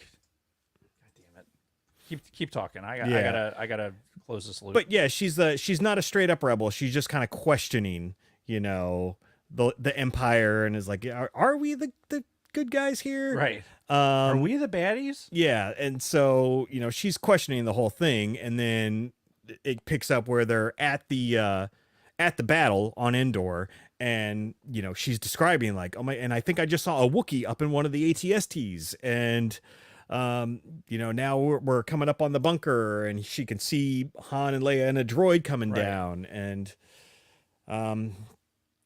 yeah, so she's kind of describing it as her and her partner are getting up there to the point where they're like, freeze, don't move. An interloper is a person who becomes involved in a place or situation where they are not wanted or are considered not to belong. Okay. So it's in the area of the word I wanted to use, but not quite. Sorry, I had to do that. I had to close that loop. All right. So, but yeah. Anyway, she's standing there and she fucking plays dead. Leia shoots once, 2 stormtroopers fall, Yeah. and she plays dead till the point where everyone leaves. And before the Ewoks can fucking eat her body, she gets up, Right. she takes off all her fucking her armor, and then starts fucking walking Yeah. and encounters. I don't know how she gets to the fucking village, but no, she gets rolled up by like a patrol, right? Yeah. Yeah. Because she surrenders. Right. She surrenders to a patrol, and they take her to Leia. Yeah. So she's like face to face with Leia. Yeah. So fresh off of like, you know, hugging Luke next to the Right. ghosts and all She's that. got her fucking hair all down, and yeah. like, and Lando's still going like this in the background. You know, there's cocaine just powderized in the air. yeah. And yeah, she's like, "Oh, hey, Your Highness, this lady surrendered to us." And Leia quickly figured out, you know, she was Empire, and then she's like, "Okay, well, you're gonna have to hold the fuck on. I'm gonna go talk to my buddy over here. And we'll get this sorted out." Right. Just stay here. Yeah. Right. You checked her for fucking bombs, right? Yeah. She's not here to blow us all up. How the fuck did she get so close to us? Mm-hmm. Like, god damn it. Yeah. Take her over there. She's gonna have fucking sarin gas shoved up her ass. Right. Fuck. Yeah. But they Don't know anything about security? Jesus Christ. yeah. But I mean, eventually, you know, Leia kind of gives her freedom. Yep. And that's kind of where the story ends. So start off with this gal who was a stormtrooper. By the end of the battle, she's surrendering, and she's on the Republic side now. Conscientious objector, I think is what I was Oh, okay. I was trying to get to. Okay. Right? Kind of. Sort of, but she was part of it though at the same time. So Right. a conscientious objector who's still doing it, Yeah. but objecting. I don't know. I don't know. All right, but yeah, this was a decent story. I was entertained by Yeah, it. it wasn't bad at all. Yeah, I was kind of it was an interesting point of view. yes, and I was kind of waiting for them to like give her a name at the very end, and that be the name of like somebody we've heard of in one of these canon books. But Nope, just rando. yeah, for now, you never know though. All right, the next one, Then Falls Sidious. This is the story about Palpatine that I picked. Now, This was interesting. well, This was an interesting story. think about this as well. Audiobook, narrator Sam Witwer. Really? Starkiller, Darth Maul, Right. in the Clone Wars. He narrated this as Palpatine, and he did a pretty good fucking job. Nice. Yeah. So think about that. That's going through my head Right. as I'm listening to the story. But yeah, so so the whole thing about this is like this is all just like one big internal monologue where he's shitting on Vader and Luke like the whole time in his head. But all I can think about as I'm listening to this is fucking Robot Chicken. You know, where the scene where Palpatine's, you know, now young Skywalker, you will die. He's like, wow, I feel like my whole career has led up to this moment. Feels good. But you know, it's basically, yeah, it's his internal monologue as he's fucking shocking the shit out of Luke. Right. And so what the interesting thing is, and I didn't pick up on it when I first started reading it. Right. So for a YouTube audience, if you look in the book, right here by my index finger, you see the number 10.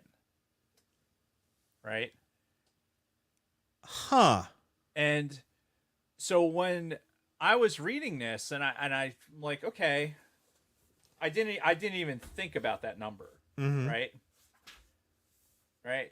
And then you get to the next number. 9. And there's a 9. Yeah. Right? And I kind of saw the 9. I'm like, oh, that's interesting. Like, there's no chapters. Like, what is that all about? And then I got to this part where you have 8 and 7. And then I realized this is a countdown. Yeah. Then I realized in what framework this is being told. But it was clever in the way that they did it, because it wasn't so overt that you like knew it. Like, I knew the moment, but I didn't understand. Like, it put it in such a different perspective when I understood that this is a finite amount of time. Yeah. You know what I mean? Well, and what sucks is that countdown, I don't think that was in the audiobook. Really? So yeah, I don't think I ever caught any kind of a countdown, which might have changed my perception of this story. Yeah, because yeah, it's definitely it makes, I think it makes a difference, because once I realized that, and it had a different perspective. I don't know if you want to read it later. Yeah. And just read through it. Yeah. But it definitely changes the perspective of what's happening during the thing. And it's, you know, obviously you're the Dark Lord of the Sith and you thrive on hate, and you're just like, this little pissant piece of shit couldn't follow my fucking plan. Yeah. Look at him riling on the fucking ground, and his fucking dad sucks too. Oh, his teeth are so yellow. He's staring into my soul.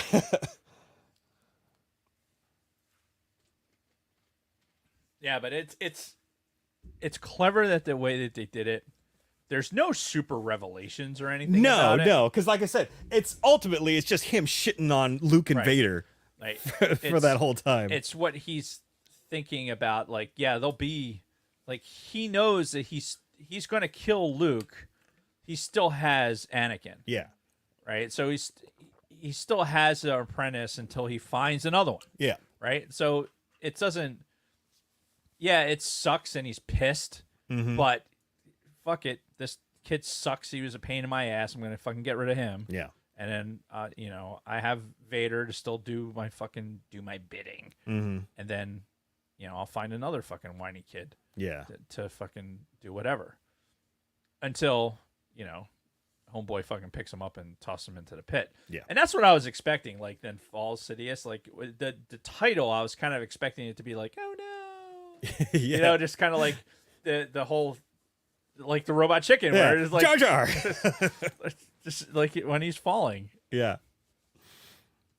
Yeah, it was I think in the context of the countdown, it makes a lot of sense, and I'm sure like as it gets closer to the end, you know, you can probably correlate his thoughts to what was going on, but yeah, no, for me it was interesting. Sam Witwer did a great Palpatine, but it was really just him talking about Luke and just how fucking stupid he is, and just, you know, how I'm always going to be better, and then Vader, you piece of shit, you had so much potential and you ruined it, and blah blah blah, and just, I'm better than all of you. It had to have been. I'm not to shit on audiobooks, because I love audiobooks, but everyone knows my feeling about Star Wars audiobooks, and if you don't, the synopsis is with Star Wars, I have such an internal monologue for what I believe that the setting and story is, that when I listen to an audiobook, it doesn't seem right. Right. Like, it doesn't fit my perception. So reading it printed works out better for me. Like, Yeah. even though that I think Mark Thompson is an excellent voice actor, and there's Sam Witwer obviously is fucking the right guy, and they get the right people and they do it. It's very well produced and everything else. I'm not putting that down at all. I'm just saying, as somebody who I'm a fairly prolific reader, and the universe that I have built in my head for Star Wars, when you try and do an audiobook that doesn't fit that, Right. it doesn't work. Yeah. So I get it. that's why reading that, I think, was way more effective for me, because I could pace the whole Yeah. the whole story. And I in mean, there. clearly, there's an aspect of it that I missed because of the Yeah. audio translation. So, yeah, it's definitely not perfect sometimes. So read a book, kids. Yeah. Let me just see if I actually had any more notes on this. Talking a lot about the Jedi and how shitty they are. Right. It's just basically just Yeah. Oh, and then he talks about Padme a little bit and talks about how he manipulated her as well as he manipulated everybody else to get to where he was. Yeah, obviously. While she was queen and he was the fucking senator, he's like, yeah, I had this fucking broad right in the right spot. Yeah. So, it was good though. It was enjoyable, and I guess read it as opposed to listen to the audiobook. So the next one we have is The Steadfast Soldier. Yep. This is the last one that you picked, and this is the one that's General Pride, or again Captain Pride in this. And this was definitely the longest of all the stories. It was. It was. There was a. I mean, it was appropriately long. I think they had build up for what the time frame was, right? Because he was isolated in his unit, right? Or it was isolated from his unit. I found it interesting that he's one of those officers that was like, I'm the best there is, and then this other schmuck that knew I was a threat, so he sent me right. It was somebody else's fault. Yeah, sent me to do infantry duty to fucking get rid of me, but super full of himself, which checks right with this fucking guy. and willing to cut the nuts of his superiors off just to make himself ascend. So and it starts off right after the Battle of Endor, like during the celebration, essentially. So while the Ewoks are knocking on stormtrooper helmets and everything, right. they're off in some isolated place in the woods, fucking smoking on death sticks like crazy, and just trying to figure out what the fuck to do. Yeah, it almost seemed. You know what it reminded me? Like, they said death sticks, and death sticks to me, like, especially after watching Phantom Menace recently, it's like, all right, death sticks are supposed to be analogous with almost like cigarettes. Yeah. Not so Or much drugs, like maybe somewhere in between. Right. Like This legal tobacco and this like is more like fucking, illegal. This is more like mushrooms they Right. were doing. Like, almost, something. Yeah, because like the one guy like was completely just delirious after. It was like, were you in the shelter when we had that one broad who got like super stoned, and she was just like, Yeah, the young girl who we Yeah. think was pregnant. yeah, Yeah. so, Yeah, she'd just be standing there, just kind of like, yeah, fucking weird. fucking shelter. Anyway, it was. Yeah. Sidebar. So, sorry. but yeah, no. So they're like basically like just fucking not sure what to do at that point. They're listening to the fucking the celebration going on in the distance, while he's sitting there like taking death sticks from this other asshole who's like some low grade NCO, and what the hell? Oh, and Pride is like, he's such a prick in this whole fucking thing, right? Because we see him a little bit in Rise of Skywalker, and he was pretty unlikable in that, and this just kind of turns that prickishness of his up to Yeah. 11. Yeah, exactly. Like he's just a fucking yeah. just Even though he did a bunch of those fucking drugs, and so the people around him were like, "Hey, man, look, we lost. We're all in this together." yeah. Instead, he's like, "Nah, fuck you. You're being disrespectful." And the other one, who I can't remember her designator. Pretty sure it was a female, right? Yeah. The scout, the one that came back and Right. basically found Vader's funeral pyre. Right. Yeah. Spoiler alert. Yeah. So, the whole time he's thinking of his own advancement and all of this. And then the gal comes over and says that, she found like a fire over here and she thinks it might be, I think she said that it might be Vader. Right. And he's like, no way. No fucking way. Like, how could he be on this planet or whatever? And by the way, they're fucking freezing. Yeah. Like they're for some reason they're fucking cold, which is interesting because I didn't think about. There's a couple things I didn't think about before until I read this story. One, that it would be cold on Endor at all. Right. Right. I didn't really think of that, which kind of makes sense. It's a deciduous forest. Yep. Similar to something that's in like northeastern or northwestern California, right? So Yeah. Or anything north of that, Washington State and all that. so it's not going to be like it's not tropical. No. So I didn't really think about that till reading this story. And Yeah. then the fact that there was like some environmental conditioning in the suits. Right. Because he talks about how his like battery pack was going dead, so like the environmental systems weren't going to work. Right. And so the description of that as part of this, it was very ancillary, but Yeah. it was an insight into the trooper. Right. Yeah. And, also into Endor, like, yeah, we don't know much about it outside of this Right. one little pocket of, day and a half or whatever. And she like the one part where he starts getting really indignant too, when she's like corrects him, says like this is a moon, Mm-hmm. right? He's talking about the planets like, Yeah. this is a moon, Yeah. and then like he kind of goes off because you don't fucking correct, Right. Yeah. An officer like that. yeah, Yeah. not some peasant.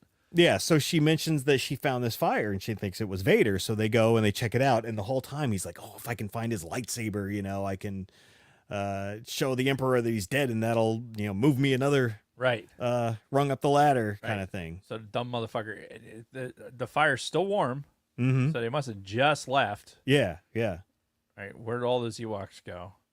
Well, it wasn't, remember, this is where Luke fucking set him on fire all by himself. Yeah, but that wasn't that far away. Well, no. It was like, and anyway, I just felt like it was like, God, they're awful close to like where people are. Yeah. And which later on, there was like people approaching, and then they had to like roll out, and they don't get anything out of this. He doesn't find the lightsaber, even though he nearly catches himself on fire. Right. She saves his ass for some dumb fucking reason. Mm-hmm. It saved everybody a lot of trouble. But yeah, I don't know what else to take out of the story except for the fact that somebody came across the funeral pyre. I thought that this was going to be the like, oh, this is how Vader's mask gets. I was thinking the exact same thing. It's like, oh, that's how it's going to get into the hands of. right, but no, Yeah. like they don't they don't get it. Right. So okay. Homeboy drug addict fucking gets offed Yeah. during this. There's really it's a open and shut case, Johnson. Yeah.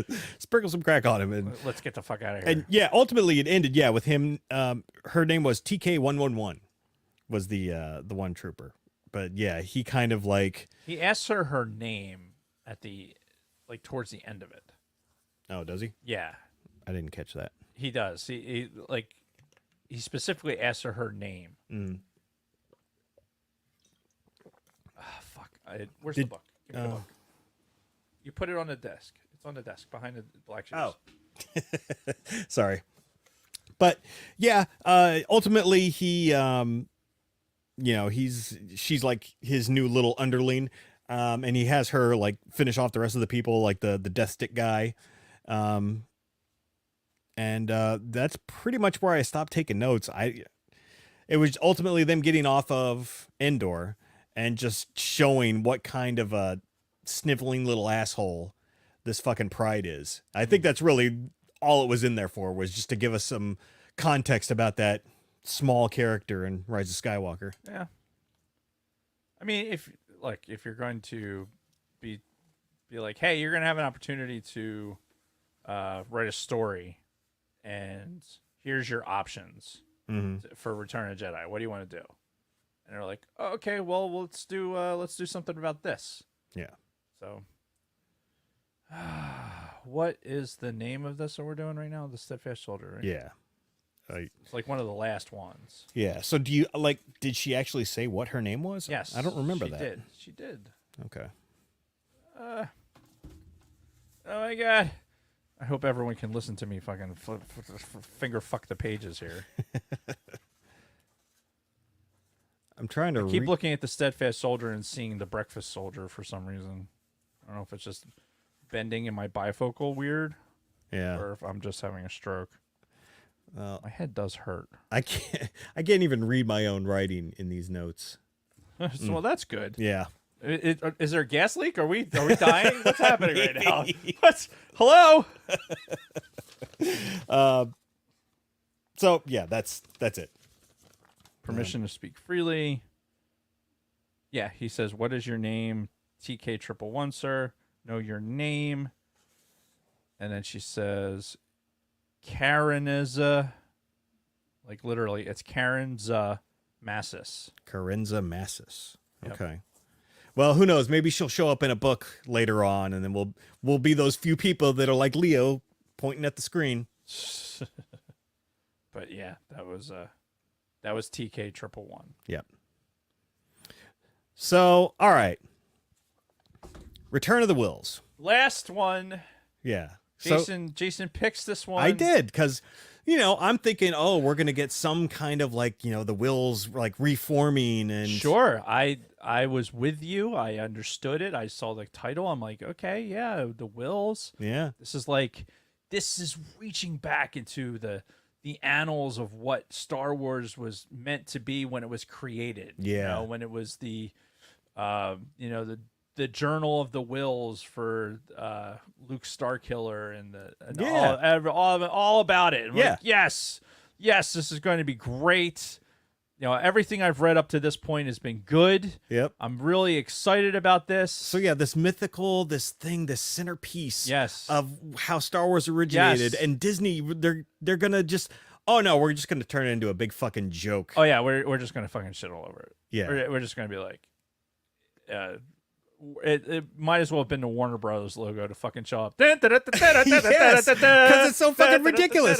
So yeah, so it starts off with this guy, like, you're thinking it's serious for a minute because he's talking and he's writing the opening crawl of Return of the Jedi, right? Or Revenge of the Jedi, as he first refers to it as. Right. Which okay, yeah. I'm with it because that was the working title. Yeah. So again, we're respectful to I'm all about it. And then he's interrupted by a fucking knock joke. Yeah. From this other fucking guy. And yeah, it's like you said, this turns into some fucking Warner Brothers skit where it's just like a lot of joking back and forth. They do make some pretty good references. Like there's one when he's talking about, and leave out the part where they're in the sandstorm, in reference to the fact that there was that sandstorm scene that was cut from the movie. Right. So there were a couple of fourth wall breaks. Hang on a second. All right. Are you okay? Dave's looking for something. Looking. I'm just gonna. Anyway, I'll continue talking about the story. I didn't know what he was doing. So, is that the first one? Yeah. So okay. Bronco Fett had said that the Wills narrate throughout the whole book trilogy. Are they goofballs in the first and second one also? That's what I'm looking for, because I don't remember that. Okay. Them having a. Yep. They did have a good joke about Tatooine. Because they mentioned it in the crawl, and the guy's like, "Oh my god, going to Tatooine again?" Yeah. And I don't, I don't have a problem with joking. It just It's just I wasn't expecting it. Yeah, And it was just like nonstop slapstick. Yeah, slapstick humor. At least that's the way it came off in the audiobook. Again, bit of a difference when you're listening to it read the same way. Yeah. No, there's no like end thing like that in the first one. Huh, okay. Yeah, so they made a Caravan of Courage joke, they made a Force Awakens and prequel reference jokes, but the last note that I made in here is I fucking hate this. Oh wait, here it is. Yeah, Wills. Here we go. All right, so Dave found it in the first I have New heard Hope. every version of the story, viewed every holocron, studied every artifact. The lifetime of preparation is ready me for this noble duty. May the force be with me as I begin the sacred task of writing in the Journal of the Wills. A long time ago in a galaxy far, far away. Well, I mean, it's not really that far away, is it? All right, yeah, it does. Okay, the same thing in the so first one. they're gonna be goofy in those ones too. All right, well now we know. Here's the first one. Yep. Now I need the other one. I know, right? Gotta complete the set. So yeah, that was it. It ended in a big fucking joke, and I guess like if we had read the previous ones, we'd already know that. But Well, I mean, I read that one. I don't remember that part. Probably Yeah. because it wasn't like engaging, so I just kind of was like, whatever. yeah, probably just breeze through it. You were at the end at that point. Mm-hmm. So yeah. So yeah, overall, like of these 6 stories, I talked about the ones that I liked the most. Obviously, Any Work Worth Doing, I think, was the best one of the ones that we read. I did enjoy the ending protocol one also. The Pride one was a good look at that fucking character. Right. I could really do without the Nora Wexley one, and the Palpatine one. I guess like it. If I read it with that countdown, maybe it'll be different. But listening to it on the audio did nothing for me. Yeah, I love the fact that the ones that I picked out were like the better ones. Oh yeah, credit where credit's due. But again, I think I picked the cheat code by picking the alternative viewpoint. Sure. Like we kind of knew that it was going to be like that. Yeah. Like just because there's really only one way to look at it from the other side. You know, you're not going to have some cheeky way of doing it when you're the baddies. Yeah. So, but any work worth doing, I think, was a great way to start this off. The Sidious one, I think, was really, really well done because of how, again, my experience and how I read it once I realized that it was like this countdown being in there. The ending protocol was good. This Steadfast Soldier was okay. Yeah. And then the buy-in, like I'm not even going to count the Return of the Wills one because really it's Yeah, kind 'cause of it's just an epilogue, really. Yeah. Like so we know this for next time Mhm. if we do another one of these. Which I'm sure we will. Yeah. Now, and my next question for you was going to be: were these enough to where you would want to look at more of the stories from this book? I don't know enough. Like honestly, we have probably enough. I want to read the rest of the book for sure. Like I'm going to take the book back home with me and finish reading it. Yeah. And I'll bring it back into the studio. There's a lot of stories in there. Yeah. And I do want to read the whole thing so I can See if like we might get another episode out of it. sure. I don't know if we get another episode, but if there might be a story or two that we can be like, hey, let's take a second and talk about this. Sure. We'll put a pin in that.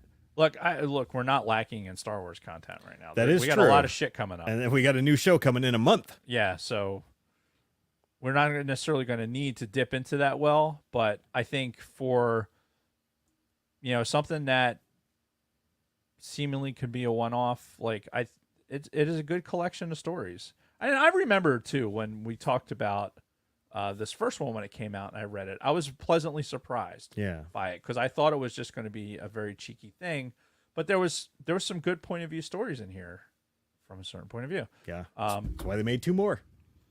So yeah, I think it's worth reading, and I would, at the end of the day, I'd encourage all of you to, you know, whether you do it on the audiobook, that's entirely up to you, or if you get the hardcover. Again, I think it's because it's short stories, even if your attention span really isn't there, because I know a lot of people with books, like it's a substantial book. Yeah. Yeah, and if you don't have the attention span to sit there and read through a big long book, then people don't want to make that investment. Yeah. Because they know they're not going to read the whole thing. These are short stories. You don't have to read the whole thing. You know, read a little bit, fucking stick the dust covered jacket in the page you left off on, and then come back to it later. Yeah. That's the beauty of short stories.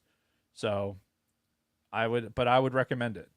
I think it's fun Star Wars content, and it's always good to have a little bit of Star Wars content. But like I said, we're not lacking for anything right now. Yeah, that is true. Though we don't know what we're doing next week, so that's an issue. I thought we were doing the next 2 episodes of the ILM thing. Oh, next week. We know what we're doing next week. The next 2 episodes of ILM, Light and Magic. Or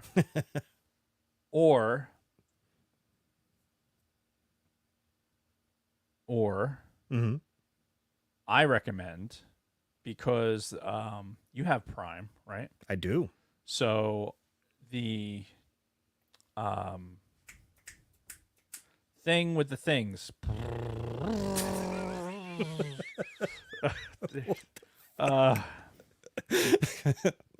He's the worst at charades. The Bloody 100th. Oh, the Air Force thing. Yes. It's the Band of Brothers tie-in. Masters of the Air. Yeah. It comes out on the 26th.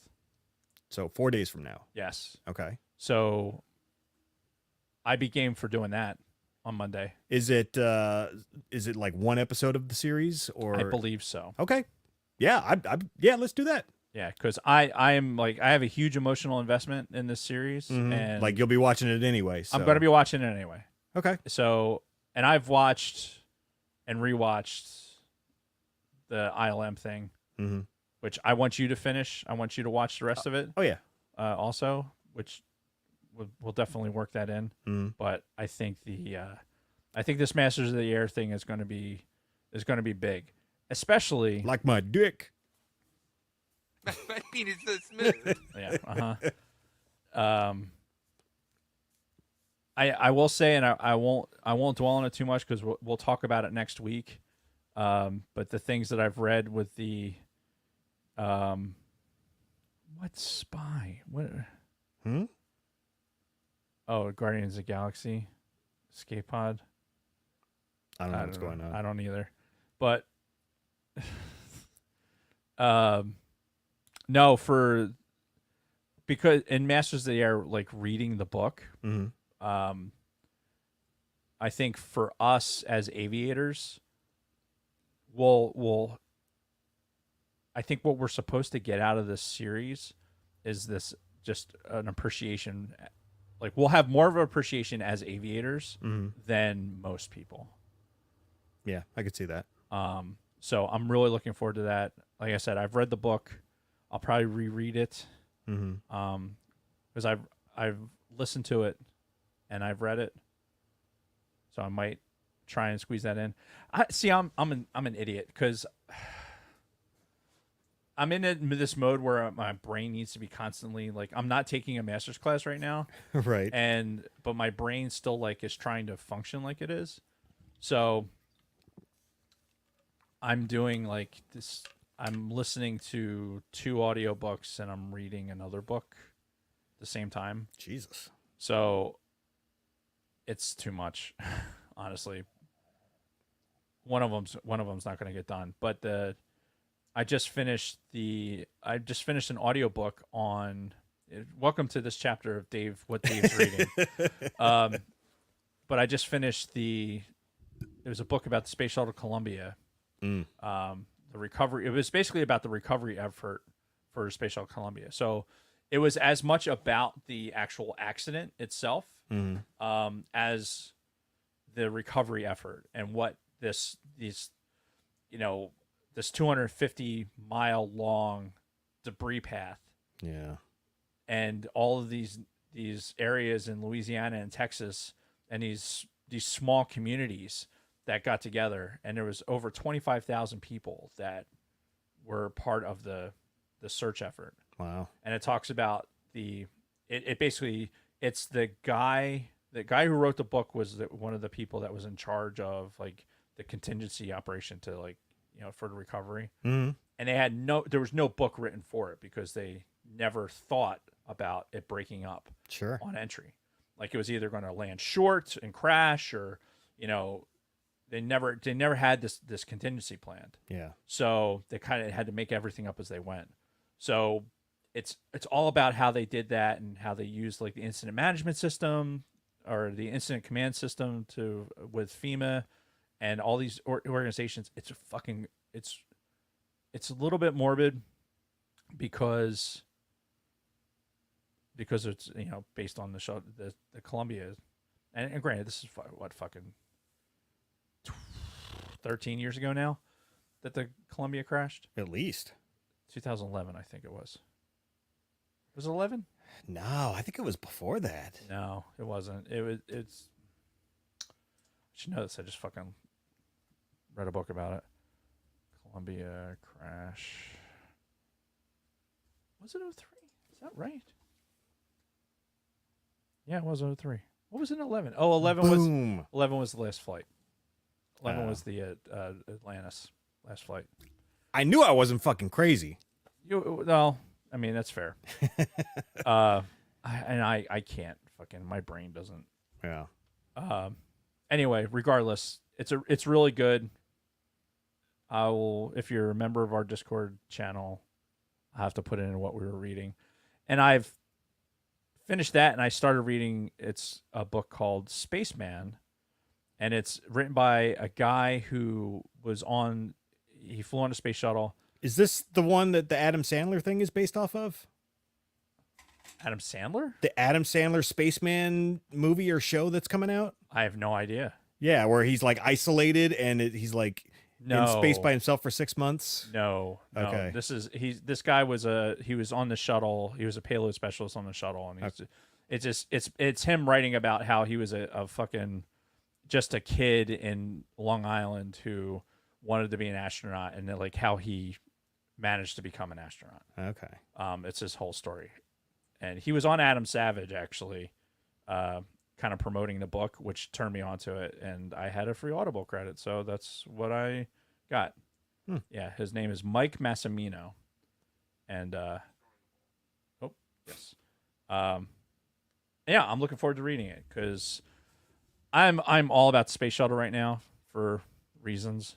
Mm-hmm. So anything I can get that's gonna like be more enlightening into the shuttle astronaut experience, I'm all for it.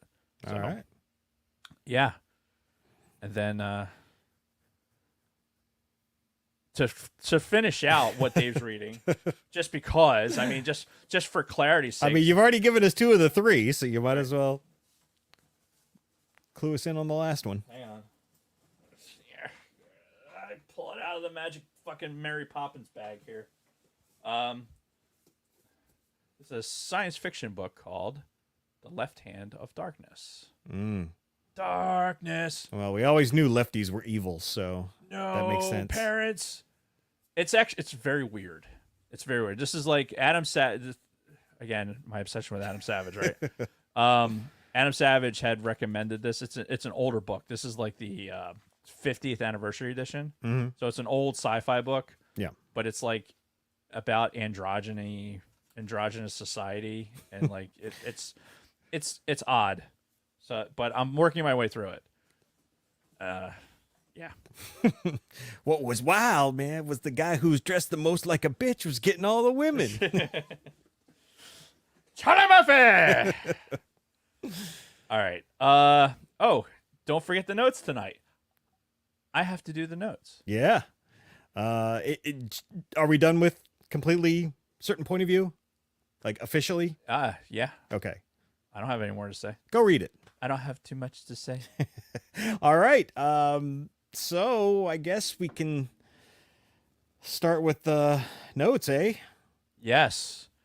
I'm going to talk about I'm not going to do a voice tonight. Okay. Like I can read the review in a voice, Mm-hmm. but my face hurts. Oh yeah.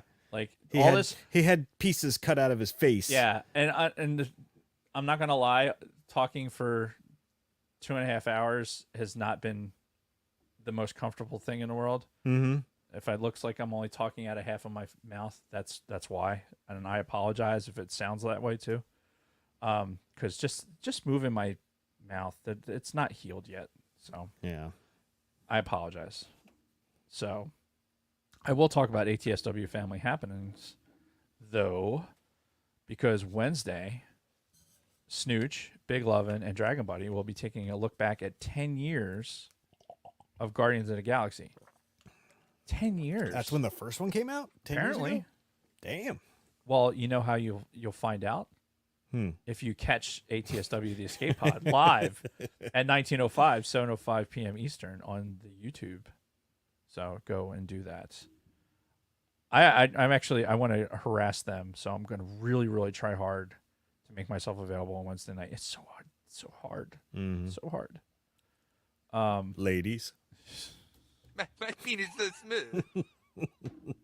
Sweet Studios is working on something loud and heavy with his old band, Slaves for Scores. Follow Sweet Studios on the gram for updates and check out his back catalog on YouTube. I feel like I'm slipping into that sweaty balls thing. when they're talking real softly. Yeah. Like, oh yeah, that looks good on his balls. Yeah. Oh, you should see my balls on Saturday. Yeah, would like to come over and try some of your balls. Anyway, He just came up with all that himself.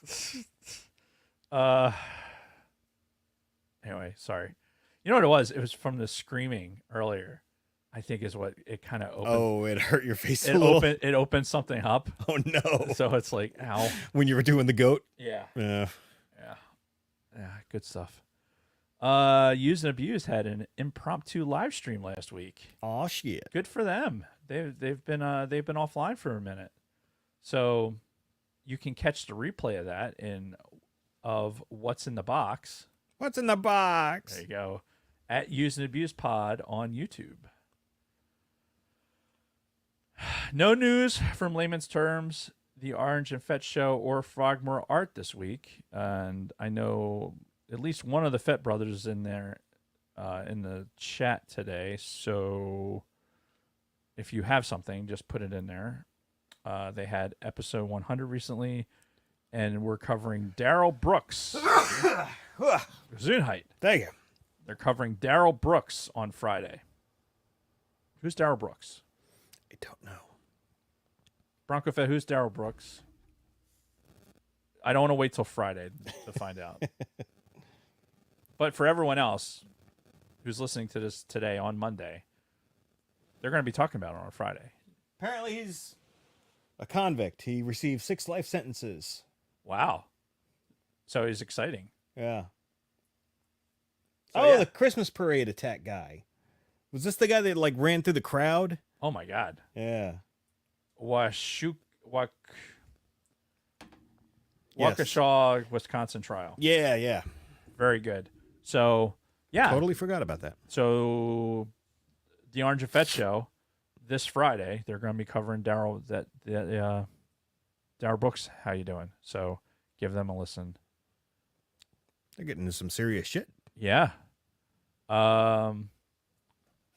You can find us at I can't yell at all. You can find us at the Sidebar Cantina, bio.link/the Sidebar Cantina.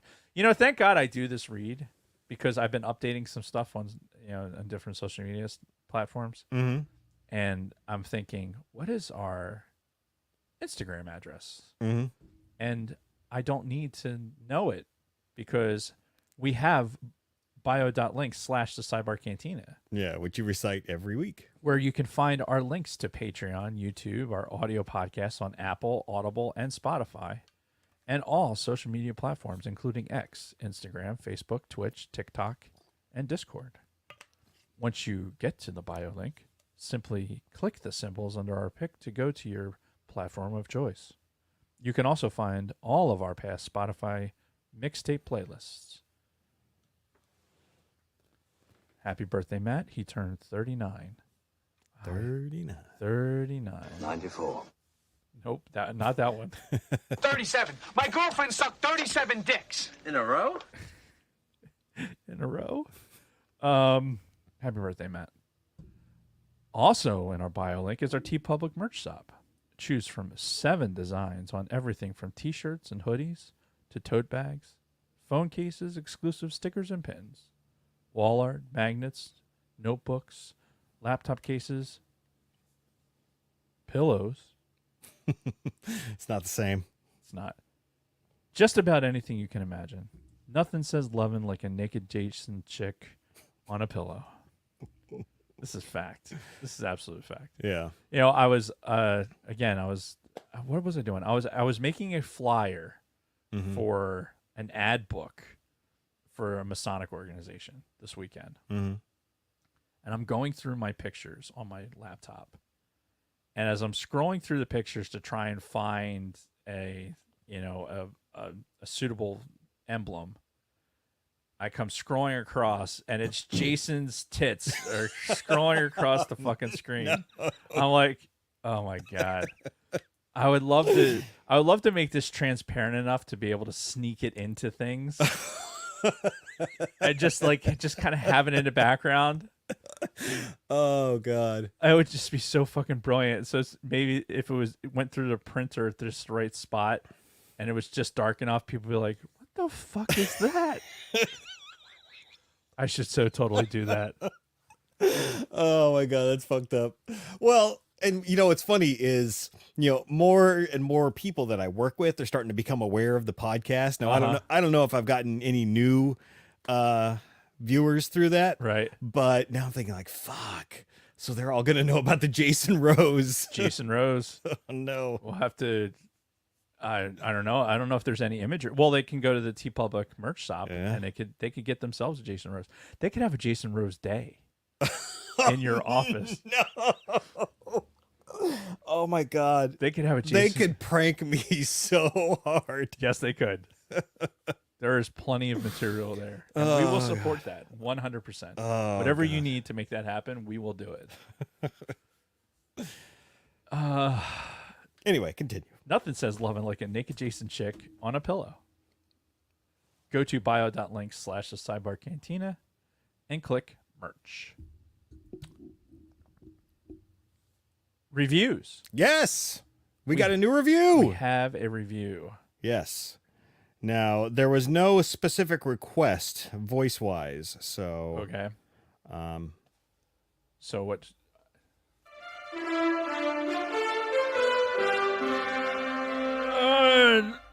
Because I think this will have the least amount of impact on my face. Because I'm barely moving my mouth anyway. This just in, or this past Thursday? Sure, we'll go with that.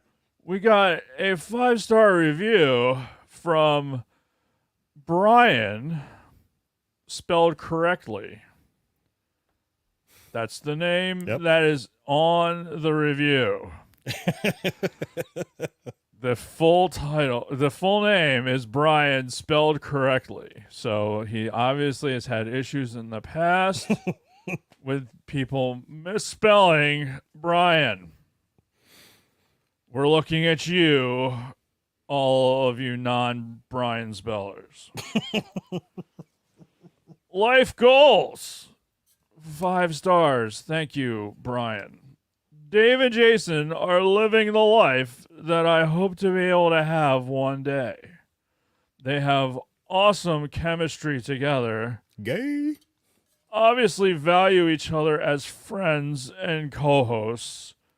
And their ability to engage with the live chat is second to none. Their love for and knowledge of the Star Wars galaxy is evident within the first few seconds of listening. Debatable. Their excitement and love over every new Black series or pop they acquire is awesome, and they love to share their excitement with the listening audience. Additionally, as someone who lives in the flight line of every refueling and cargo plane that leaves easterly out of JBMDL, I love hearing their stories about flying. So my first question when I heard this was, like, do we know this person? I don't know. That's kind of terrifying. Yeah. To be honest, like, do you know where I work? Right. No, or is this just some random aviator at McGuire who somehow happened to come across us? Hey. There's got to be some kind of a link. I don't know, but Maybe- thank you, Brian. Yeah. And I think Brian has been in the chat. And Bronco Fett, I know there's a review and no Hennifer. I'm telling you, Hennifer would kill me right now if I tried to do it. He'll make it up with. Yes, Hennifer will be back and better than ever when my face stops hurting. Yeah. But in the meantime, you can be like Brian. Please write us a 5-star review on Apple or Audible. Don't have an Apple or Audible account? Our Facebook page at our Facebook page. Our Facebook page. Somebody check that for that gas leak. I was gonna say, yeah, cut this guy off. Our Facebook page has a review feature too. Just screenshot your review before you hit done and DM us the pic on Instagram or Twitter with your name and address so Lunar Girl can send you a super cool ATSW family swag pack. This is your chance to tell us your thoughts on the show. Jason or Jennifer Lopez or Hank or Edith or Mama or Drunk Tom Brokaw or somebody fun will read your review word for word on our next episode. Let us know who you want to read it. Finally, if you catch us on Spotify, help us out and click those stars. If you're listening to us on audio, please consider joining us in the live chat on Mondays. The chat is most definitely where it's at. If you're new to Sidebar, please subscribe, ding that bell, select all to receive notifications when we go live. Remember to smash that like button. It really helps us out. And that's it. That's all I'm going to read. All right. For today. Okay. Well, then that is it for this episode. So next week, the Masters of the Air, right? Is that hello? Yes. The Masters of the Air? Masters of the Air. Yes, Okay. I believe that is the title. Stand by. Let me I actually think I did write that down one day. We did talk about it. I know we talked about it. Yeah, you'll get there. Either you'll tune in next week or you won't. The correct name will be in the title of the episode. It's Masters of the Air. It's on Prime. Look, if you have any interest at all in World War II aviation and you enjoy like Band of Brothers, then you should watch this because it's the preliminary. From what I hear, it's supposed to be like on par, if not better. Nice. And the people involved with telling this story have said that this is an excellent recounting of what it's supposed to be telling, and it's about the bloody 100th. So, and I'll leave it at that. And I promise that I will try really, really hard not to be a giant super nerd about. Oh, come on. Come on, buddy. Come on, buddy. Everybody knew as soon as you picked the goddamn episode, you was going to talk about aviation. Yeah, I'm going to do my damnedest, and yeah, but I think it's going to be great, and I'm really, really looking forward to it. And yeah, let's tune in next week, and we'll hopefully have a lot to talk about. Yeah. All right then. Well, that is it. Thank you, everybody, for watching on YouTube. Thank you to all of our audio listeners who we might be behind an episode. You were responsible for posting. Yeah, no, I fucked up. Sorry, guys. I got this one, though, guys. Don't worry. But thank you for joining us. And until next time, Dave and everyone else, may the force be with you. May the force be with you.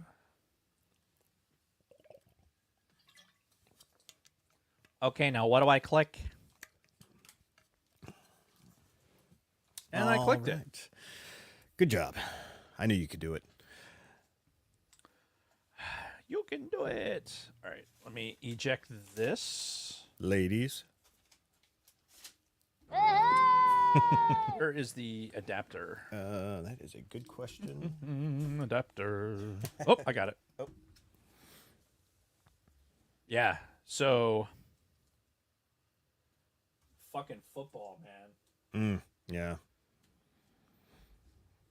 Yeah. What's the? So you said 6.5. I think that's what I had heard earlier this morning. It could have changed, and I think so much of it's going to depend on whether or not Debo plays. If he doesn't play, then I'm going to be a bit nervous. It's it's a shame that. Well, I mean, not that there's anything wrong with it. Mm-hmm. Like, I'm not saying it's a shame because it's something that needs to be changed, but because there's nothing you can do about it. That injuries can affect when you get to this point of the season. Mm-hmm. Teams that are structured for the long game, right? That are structured to win in the postseason have basically provisions for these types of injuries. Sure. Right? For when your stud number 1 goes down, there's a number 2 that can pick up, right? For the Eagles, that's the Devontae Smith behind AJ Brown, right? Because you have a strong number 2 that could easily be a number 1 somewhere else. Yeah. I think the Niners, you have an Ayuk, but you don't have one player that would replace close enough to Debo. No. I think Debo is such a unique asset that it changes the game plan. But Shanahan will do what Shanahan does. Yeah. Which hopefully isn't to blow big leads. So. I mean, there is that.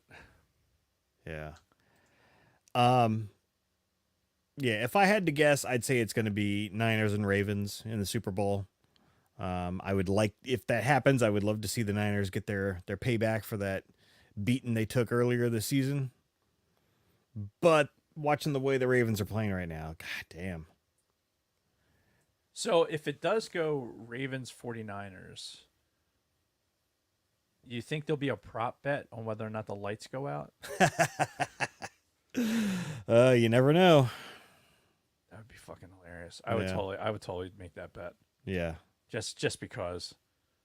What are the odds, right? What are the odds? You'd have the Harbaugh brothers in the building. Mm-hmm. Colin Kaepernick on the field. Fucking ridiculous. Yeah. Why? I'm scrolling like an idiot and I can't find the fucking file that here it is. What episode number is this? 321.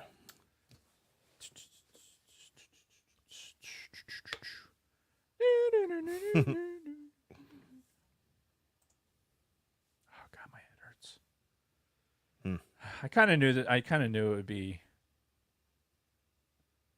I knew it'd be tough today, but I was hoping I'd make it to at least the end. You survived so far. Yeah, it's fine. It's all fine. It's all fine. I'm opening up this Boba Fett. Do it. Dun, dun, dun, dun, dun. 12.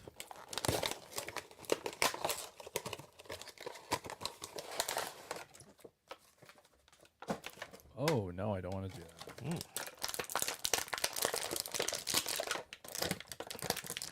Sure makes a lot of noise. It sure does.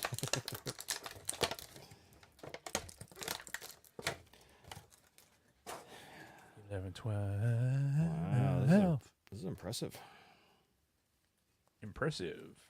Most impressive. Yep, and he's going to go in the line with all of the other different Boba Fetts that I have. For some reason, again, I was never a huge Boba fan, Mark, but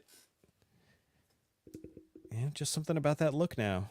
Dude, I'll tell you that the carbonizing on that doesn't look that bad at all. No. It really doesn't. It just looks almost like it's just a flat metallic paint job. Yeah, yeah. this doesn't look bad.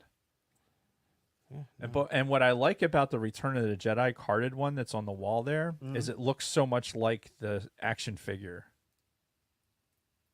Oh yeah, Like yeah. the old school action figure. Yep, it's painted in that that style. Yeah. Wait, there's actually a cool part in the ILM special that I think I'm not going to spoil it for you, but it was it kind of alludes to that, something they did with the action figures. Oh God.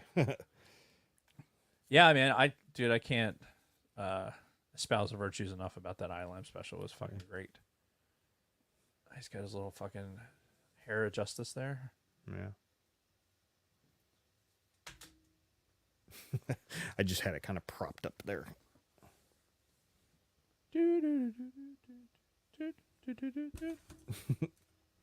I swear to God, though, that Palpatine story, all I could think about was Robot Chicken the whole time. Wow, it's like my whole career has led up to this moment. Feels good. Is my dad gonna kiss the Emperor? Get a grip on it. All right, you know, I don't want to break it. Yeah. They He doesn't know his own strength. Yeah. I'll tell you, man, I was watching episode 3 and the part where Vader's, Anakin first puts on the suit and right before the no part, watching what's happening in that room, right? When he's like freaking out and he's like basically collapsing everything in the room. Yeah, around there's like him. a couple of droids or something behind Some him. droids, some fucking just like wires and shit's just collapsing. They show Palpatine's face. Oh yeah, as he's like smiling. He's like at this, like he's kind of in the background, but you just see him like yes, this is exactly what I wanted this fucker to turn into. Yep. Air raid. Yeah. All right, we good? Yes, we are good, sir. All righty. Well, we're going to end the stream then. Thanks again, everyone. You're awesome. And we'll see you next week. Masters of the Air. Night, y'all.